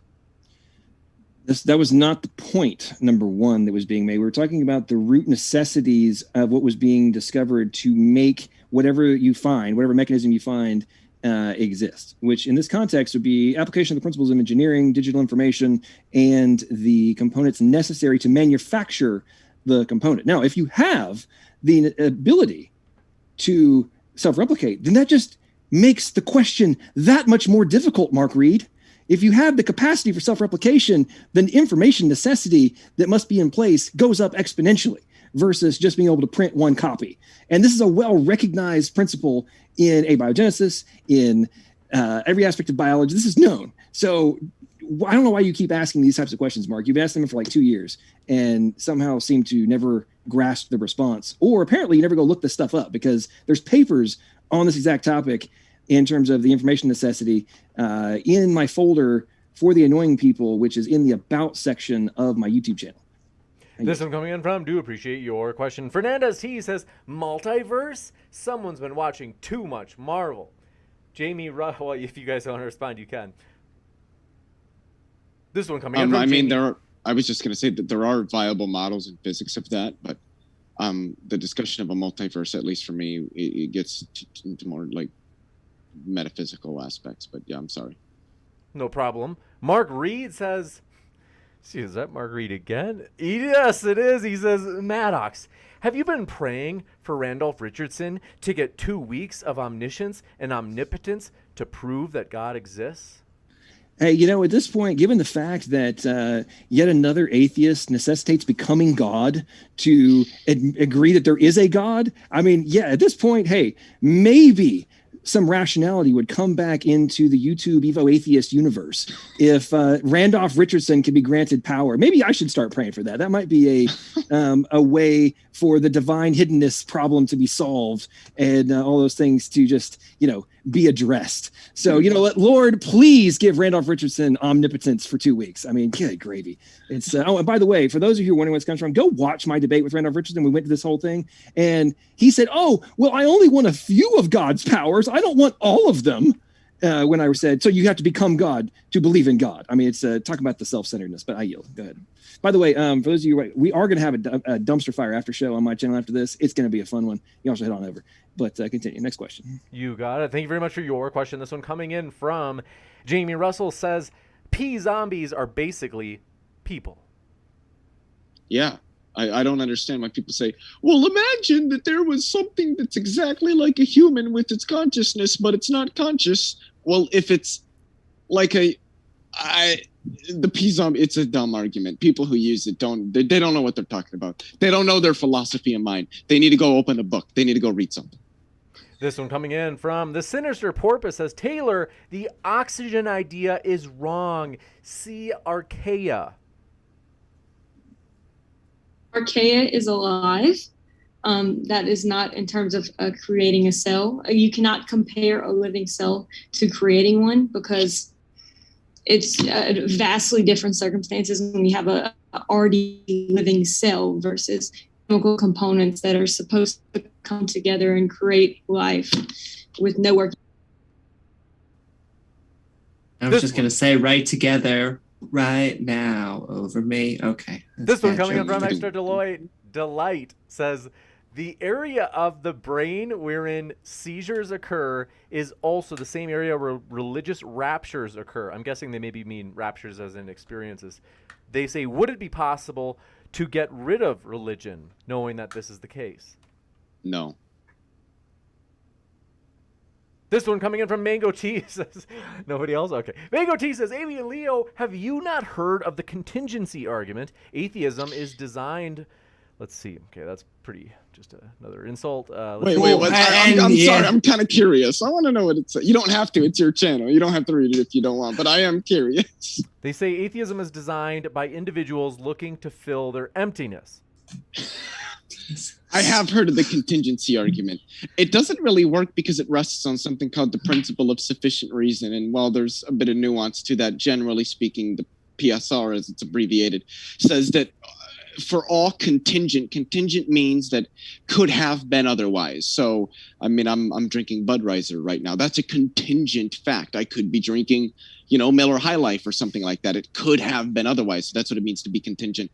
All contingent facts necessitate an explanation. There's never been a reasonable argument given for why that should be accepted. And the concept of libertarian free will does not concord with the PSR because under libertarian free will, at the end of the day, the decisions are just brute contingencies. They could have been otherwise, but they're not. That's just the way they are. And so it's hard for those asserting the PSR to reconcile it with libertarian free will. So the contingency argument is really not a very strong argument at all. There's been explanations to get around that fatalism position, and I don't know what it has to do with fatalism. Well, anyway, we'll have another debate on that one. Let's continue.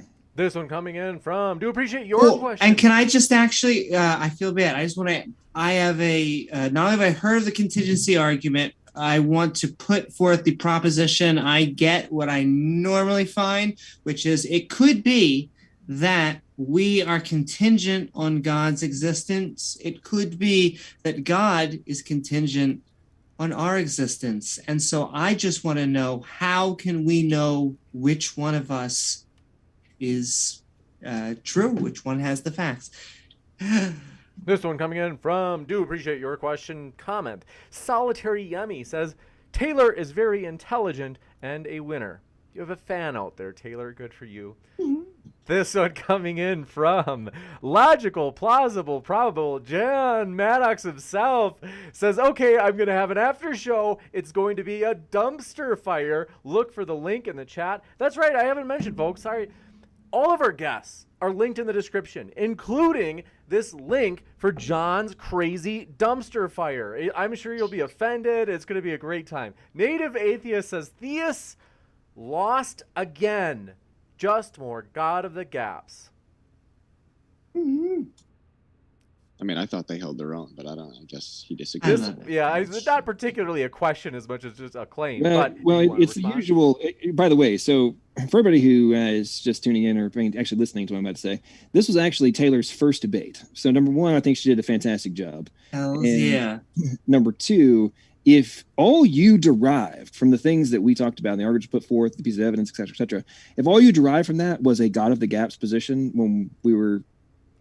Anyway, if that's all you got from this, then I'm just gonna have to question your IQ, and maybe you need to go do a little bit more Googling, because you'll find out that the points we were making were actually to overcome the standard, it's just God of the gaps position that we hear ad nauseum. So I yield. Continue. Getting bigger and bigger. What are you gonna do? This one coming in from Bubblegum Gone says, Leo and Amy, what's your criteria for evidence in particular? I outlined that at the beginning of the debate when I said that evidence generally would be that which confers warrant or justification for accepting the truth of some proposition. But since we're speaking specifically about does science give evidence for God, that thereby in science, evidence would be reproducible data points which would be expected given some particular model. That evidence is going to be standardized in the sense that it's going to be given with respect to a standard, such as a particular model that you're using to try to explain something. Exactly. You should have some sort of hypothesis that then is actually put into a form that we can test. Not only should it be tested, but then you should take the results and have it peer reviewed. That is. Hey, guess what, Amy? If you guys figure out how as you know full well, Amy, because you and I've had this conversation. I'm excited. If you go figure out and solve the $10 million code problem that's being put on by Perry Marshall, judged by the members of the Royal Society, MIT, Stanford, etc. If you go win that $10 million, then I'm going to probably have to concede that the whole premise of intelligent agency and therefore God has been defeated. So why don't you go hop on that, and then we'll and then you can defeat it. So it sounds like when I tell creationists, I'm like, go win the Nobel Prize, go prove I'm giving you the direct go... reciprocal in a counter to your point about how can these be overcome and so on and so forth. I'm saying that my premise that my existence ultimately requires God, a being that is not bound by the limitations of the natural world, right? If the root necessity that is recognized for life, i.e., the genetic information that is necessary for all forms, all recognized necessity for all forms of life, and all the mechanisms necessary for its execution, if the formation of all that can be discovered, then you have defeated my position. So my position is falsifiable. You do grasp that, right? Last word, because this question was originally for Amy. Go ahead, Amy. Well, I would just like to know how they can falsify their own position. I'm trying to understand what exactly are they presenting. Are they saying? I didn't know it all rested on one challenge. Yeah, I'm trying to say what is the challenge? I was giving you one example of how it can be falsified. There's more than one. By solving that problem, that I don't think that would falsify God at all. Okay. Personally, I'm sorry, James. I'm sorry. Okay, so we gotta move on. But yeah, let's. Okay, hang on. We got back up this. Taylor, from a scientific theory perspective, if you are able to falsify a foundational tenet of something, does that not negate an entire theory? Right, but yeah. So if my position, if the point that I was, what is the challenge? No, hang on, Amy. No, the point. Okay. Make it snappy, Maddox. Let's go. Okay, James. The point is, and Amy, you know about this. You know about the $10 million code problem prize because you and I have discussed this in the past. So I don't know why you're playing ignorant now. The point I'm making is if scientists can go figure out a natural mechanism and process for creating genetic code information with no interaction from an intelligent agent, if they figure that out, that's the prize. That's the contest right now. $10 million on the line. If you pull that off, then you have falsified the whole, a foundational point that from my perspective, which is this is one of the many reasons I think it is a necessity for a pre-seeing intelligent agent to be in place, not bound by the same constraints that I am, in order for me to exist. What it sounds like you're saying, and tell me if I'm wrong. If you can create, John, we've got it like freaking A, John. You have to like this is going on forever. Dumpster fire after show. Just one last thing. What it sounds like you're saying is create abiogenesis naturally. Do it again, and we will. And I'll be on your side. You are seriously not. No. Got to jump. I can't believe how he's I keep on trying. That is not what I said, Amy. That is not what I said. Got to jump into the next fire one. after show. Let's do this one coming in from Swifter says, "How does one who denies common ancestry explain away the synteny of ERV loci between chimps and humans, given that integrase functions probabilistically?" I don't know if we debated evolution that much here. You're talking about. I don't even know what was said. We're talking about endogenous retroviruses locale in the genomes between chimps and humans and other things. There's papers written on this, explanations for this. There's been multiple debates. I think there was actually a debate 2 weeks ago on Standing for Truth about this exact topic. You should go watch that because they went into great detail about different explanations for the ERV locations, et cetera, et cetera, et cetera. And there's also a bunch of other things we're discovering now in biochemistry about like islands. Coming in from, appreciate it. Logical. I mean, John, I got to read this super chat. It's from you. Logical, plausible, probable strikes again. Says, don't miss the after show. It's going to be a dumpster fire. My link is in the description. And it's true. John's link is in the description. It's probably going to be very aggressive and brutal. And all the other guests are linked there as well. That includes if you're listening via the podcast. I just found out we did a poll. 24% of you didn't even know we have a podcast. There's no ads on the podcast. So it's really convenient if you want to listen to these debates. We put these debates up within 24 hours of them being live on the podcast, where you can find our guest links as well. Because Amy's, Leo's, and John's, and Taylor's links are in the description box for the podcast episode 2. Contrarian 420 says, God, quote unquote, defined as an active present consciousness, which each of us can feel now, is completely disprovable by scientific analysis, as consciousness cannot be added or removed as an independent variable, hence the hard problem. That's not the hard problem of consciousness. The hard problem of consciousness asks how our subjective qualitative experience can arise, or rather be explained in terms of mere physical facts. That is just a discussion that should have been taken up in the open discussion. It didn't. I probably shouldn't open it up here. But yeah, they just did not properly represent the hard problem of consciousness. Also, again, like from emotions to memory to all of our senses to our desires and our beliefs and how those are generated has all been understood. We know where in the brain it occurs. We know how it interfaces, all that stuff. So yeah, consciousness has been almost effectively explained entirely via physical processes. Taylor, you can respond. You can respond to that one. That's just astronomically wrong. I don't know what to say. What's wrong about it? That there is huge problems in understanding consciousness. Like what?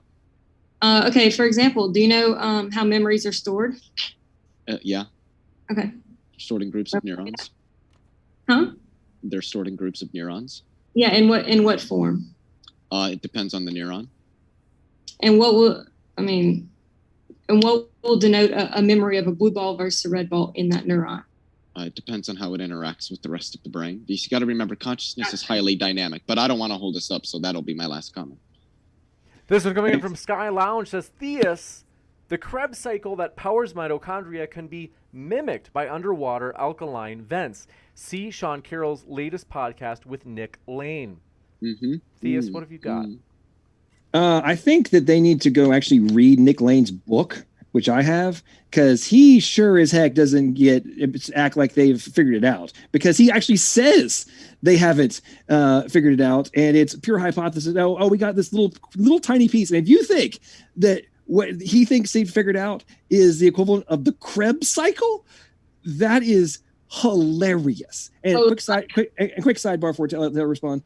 In regards to the consciousness and the memory storage problem, if Tayler will come and join us for the after show, she and I need to talk about this because those you don't know, she's actually working on her PhD in regards to this kind of topic. So it'd be very fun for us to discuss. But anyway, I yield. Go ahead, Tayler.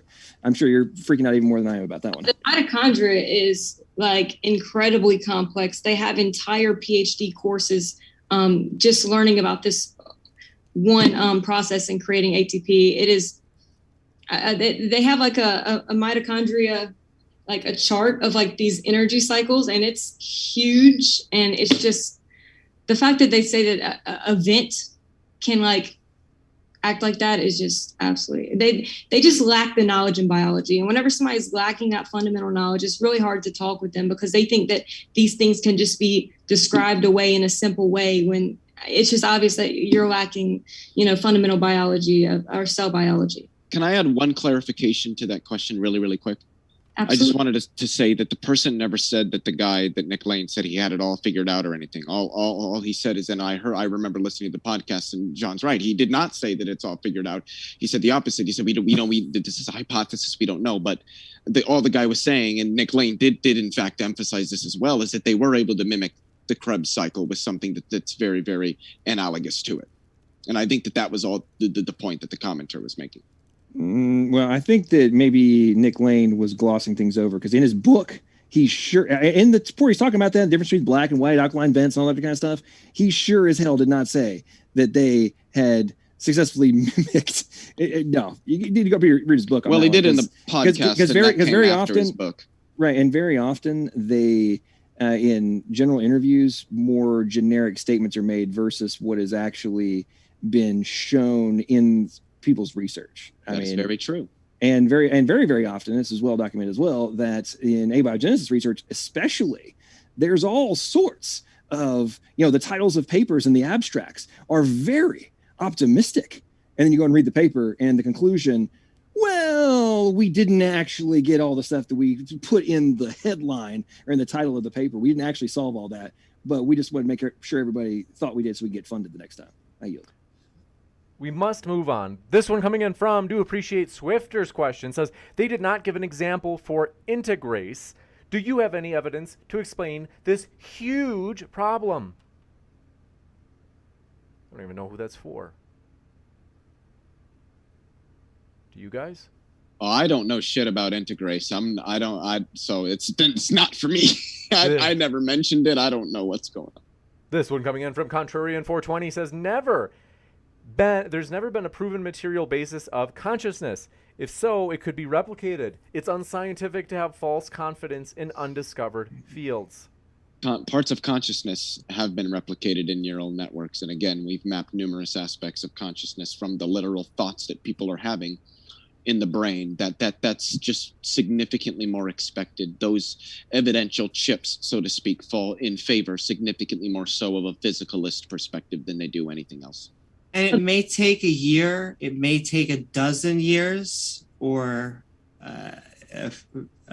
50, but we're eventually going to replicate, I believe, consciousness. I think we're going to replicate life.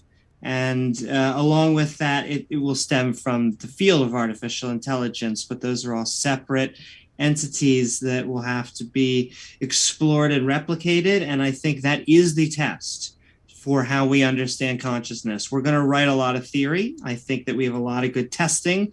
A lot of what Leo was saying was true, I think.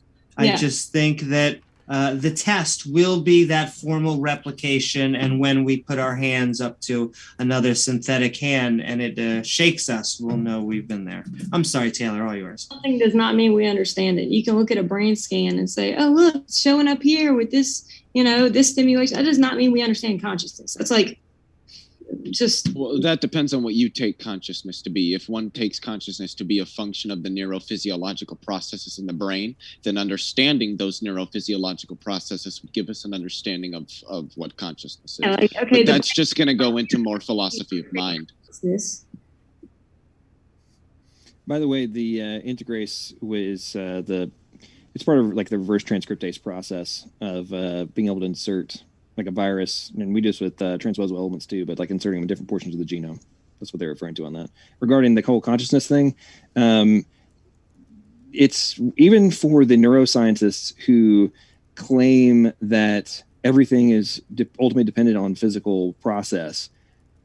Not too many of them are running around claiming that we understand it and like grasp how it's all working. Like that's not even, well, the vast majority of them I've interacted with and seen and read all talk about how we don't know. Like, oh, we're gaining all sorts of information, but our overall understanding is not even remotely close to comprehensive in terms of in relation to understanding consciousness. I'll give the last word to Amy and or Leo, since the question was originally for them, and then we've got to wrap up. Just a short and pithy last word if you have one.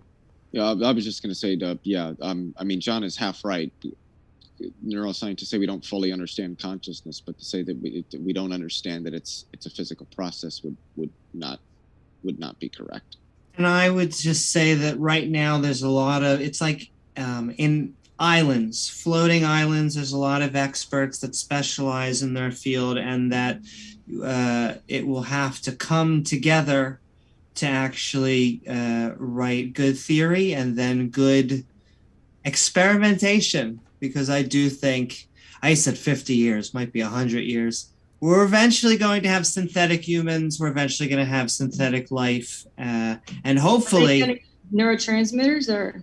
This one coming in from Contrarian 420 says, you observe consciousness with consciousness. You can't remove it as an independent variable to study with the scientific method in proper confidence.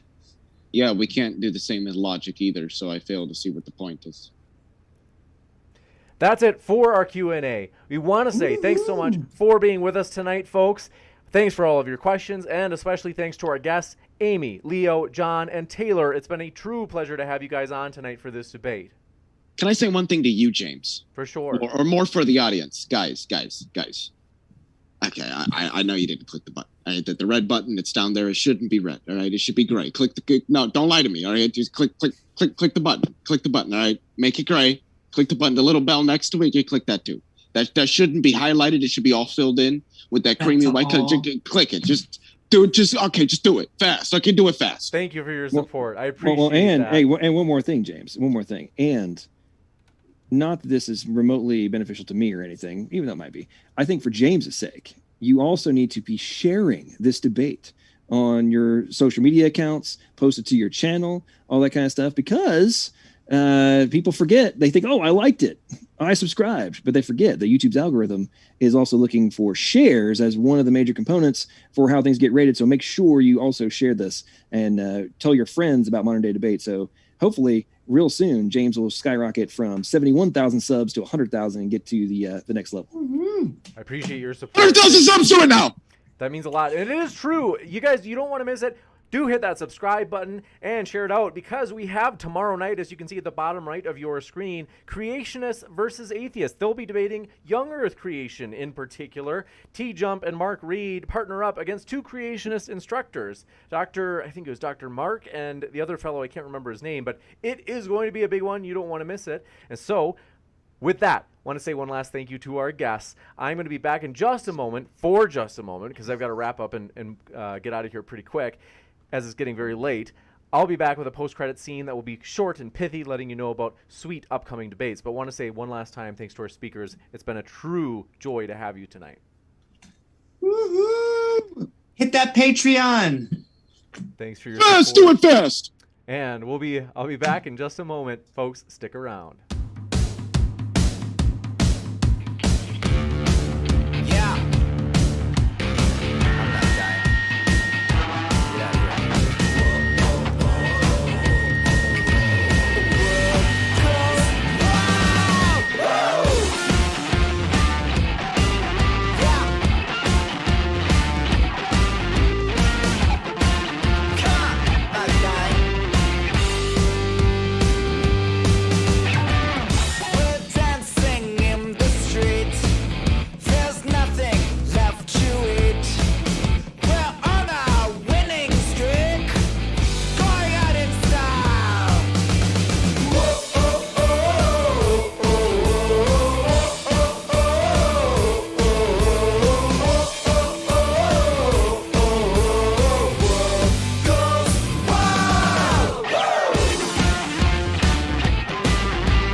Ladies and gentlemen, thrilled to have you here. Want to say it has been a fun one to be sure. I've got to run because we've been on here for a while. Sorry we didn't get to all your questions, folks. As always, we try to get through as many questions as possible, but at some point I do have to let the speakers go. For some of the speakers, it's 11:42 p.m. And so especially if they have to get up for work tomorrow, I do try to let them go. And so we always try to get through as many questions as we can, but we, as always, we can't guarantee it. But want to say thank you guys for your support. Seriously, we're at 189 likes, which means if we only have 11 more, we'll have 200 likes for the live stream. In other words, hundreds of likes just for the live stream by itself.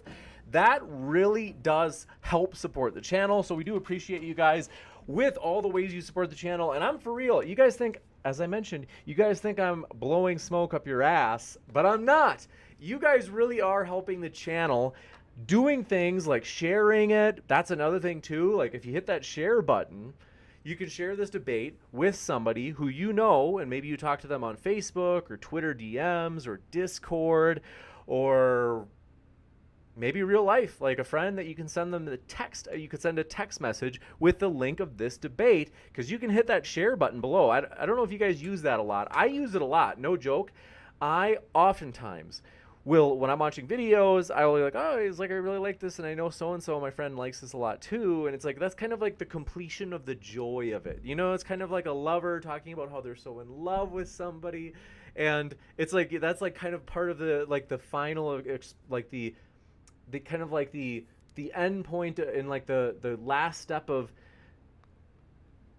the enjoyment of the thing is to share it with somebody. And so I do encourage you, that helps us a lot as a channel. Good old fashioned word of mouth, because here's the thing, if I just share it on Twitter, if I'm just like, oh, hey, like, check out this debate, people on Twitter would be like, yeah, like James, of course you would, you know, say that Modern Day Debate is fun and that we should check out this debate link because, you know, you're like the host of Modern Day Debate. But if you as a third party share it, that has a lot more credibility, because people are like, oh, okay, like third party, it's like an Amazon review, right? But the Amazon seller, of course, like the Amazon seller, you could say, like, they'll put in their description like, oh, this is the greatest product ever.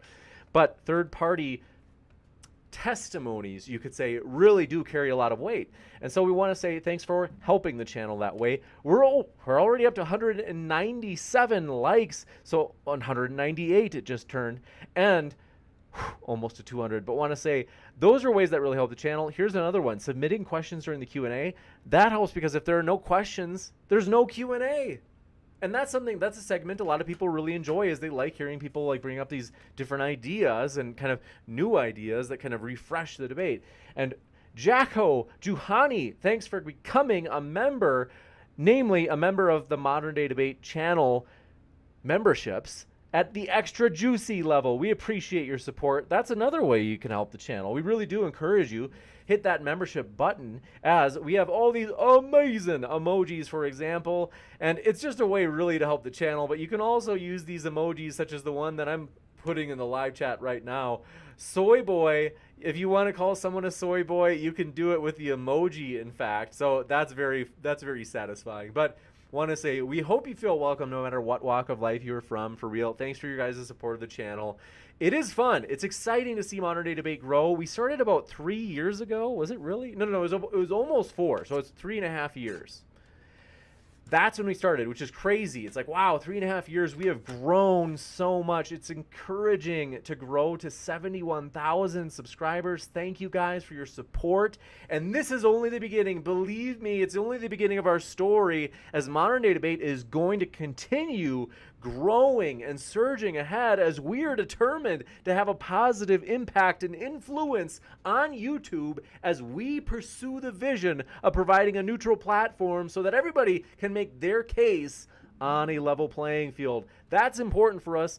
YouTube deserves a better class of debate channel, and we're going to give it to them. So want to say thank you guys for supporting that vision, joining the movement with us, as we really want everybody to get their fair shot. If someone really, oh shoot, I just realized, oh, the links are good. Okay, so links are in the description for the guests. So want to remind you of that, as we want you to check out, you can learn about the views of our guests by checking out those links. And I also want to say, though, we are absolutely determined and excited about the impact that modern day debate is having. Whether you be Christian, atheist, Muslim, you name it, we want you to feel welcome. That's for sure. And likewise, we hope you feel welcome whether you be, maybe you're politically far to the left, politically far to the right. You're a Trump supporter, Biden backer, Bernie bro. No matter what you are, we hope you feel welcome. And likewise, whether you be gay, straight, black, white, unusually muscular, or a beta, even if you're a beta, you're welcome here. So we really do want everybody to feel welcome. That's important for us. We're a free speech channel, and people, and that's funny. Oh, Tangelo, I don't know if that's really you in the chat. I got to tell you, 99% of the people that encounter this channel are positive supporters, and we appreciate that so much. You guys, seriously, we are so we're overwhelmed with thanks. And when we see sometimes once in a while, it's very small groups of people. So don't get me wrong, I'm not complaining. In fact, I kind of like it. Deep down, they don't know it. So, but I do like it. We have like small numbers of people that are like, modern day debate, they're so inappropriate. How could they host this topic? How can they host that person? I'm offended. Boycott modern day debate. Oh, Tangelo, I saw you in the live chat. Oh, Tangelo, wasn't it just 2 weeks ago on Twitter you were saying that people should boycott modern day debate? You couldn't even hold out for 2 weeks and you're already back in the live chat? Oh, Tangelo! Oh my goodness. You have to at least give it 2 weeks until you're finally... Oh my goodness. You give it at least 2 weeks. And then, you know, like before you come back, but when you say you're going to boycott us and then you're back a week and a half later, that doesn't look good, it looks indecisive. You guys have to stick to your guns. You can't be like, oh, okay, actually I'm back. Otherwise, when I see you guys boycotting, when I see you guys boycotting modern day debate on Twitter, and then all of a sudden you're like, you gave up on it. It's like, oh, nobody's going to take you serious anymore. Come on, Tangelo. I had a lot of satisfaction because I was like, hey, you know, this is pretty exciting because let me see if this is updating. But the truth is, deep down, I don't tell people. Maybe I shouldn't say it, but I get a lot of satisfaction out of the fact that, I've got to update the link. Sorry, guys. Let me fix this. And then, sorry about that. If I missed a super chat, Malivia, I'm sorry about that. He said, so let me know, Malivia. What I'm going to do is I'm going to tag you, and I'm giving you my email right now, and I'll check, and I will give you a refund for real. Because if we promise we're going to read super chats, then we have to actually do it.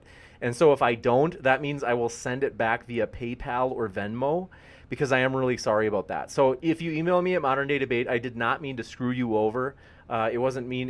It's just purely that my eyes must have just gone over it. I'm sorry about that. So I do want to tell you, I don't think you did this, Malivia, but sometimes people are like, you didn't read my super chat. And it's like, well, sometimes, like, not always, like, not you, Malivia, but sometimes a person super chats something that it's like, okay, that's not appropriate. I can't say that because it's either against terms of service or, okay, it's Malivia said, James, why are you so jacked? Thank you, Malivia, for saying that. Now I see it. You did send that. I appreciate that. I didn't even see that until now. But yeah, so your super chat's cool. It's not against terms of service, but we can't read anything. In other cases, we can't read anything that's against terms of service. We can't, likewise, you know, things like that. So, but you're cool, Malivia. You didn't break any rules. But yeah, sometimes people are like, why didn't you read it? And it's like, well, we can't. That, or if they're like targeting a guest, it's like, well, we don't want to target a guest because we're thankful that they come on the show. Thanks, Joe Schwartz, for your super chat. Just flew in. Says, you the man, James. Thanks, Joe. Seriously, that means a lot. And want to say, though, thanks for all of your guys' support. Seriously, I'm excited about the future. And this channel, we're planning out some big moves. Like this channel, we're planning on getting some big new people this summer. We're excited about it. So you guys, the future is bright. We've got big things that we're working on, and we are going to just keep on forging ahead as we pursue the vision of providing a neutral platform so that everybody can make their case on a level playing field as we try to bring people from different walks of life together to talk about the big questions of life. So thanks, guys. I love you. Thanks for all of your support. I'm excited about the future. And As mentioned, if you haven't already, hey, hit that subscribe button, as we have many more juicy debates coming up, and we're excited about that. That is exciting, as you don't want to miss it. For example, that big creationism debate. Whether or not the earth is, or life has been specially created in the last 10,000 years. That's tomorrow night. You don't want to miss it, my dear friends. It's going to be a big one. And then saying hello to you in the chat. I've got to run. Seriously, I wish I could stay longer, but I got to run. Jeremy Nolan, thanks for coming by, as well as Fernandez T and LRN News, as well as Seraphim Goose and 33% Done. Thanks for being a channel member supporter. I appreciate that. And want to say, though, thanks, guys. I love you. Thanks for making this fun. And I'm looking forward to seeing you at the next one. Thanks for all your support. Brooke, Axel Foley, Jacob, Dylan, Gross Patat, Adrian, Get Thee Down, Woody Woodpecker. Thanks all for your support. Human Beta Girl, thanks for being with us and for your support. And we're excited about the future. So I will be excited to see you guys in the future. I love you. I hope you have a great rest of your night.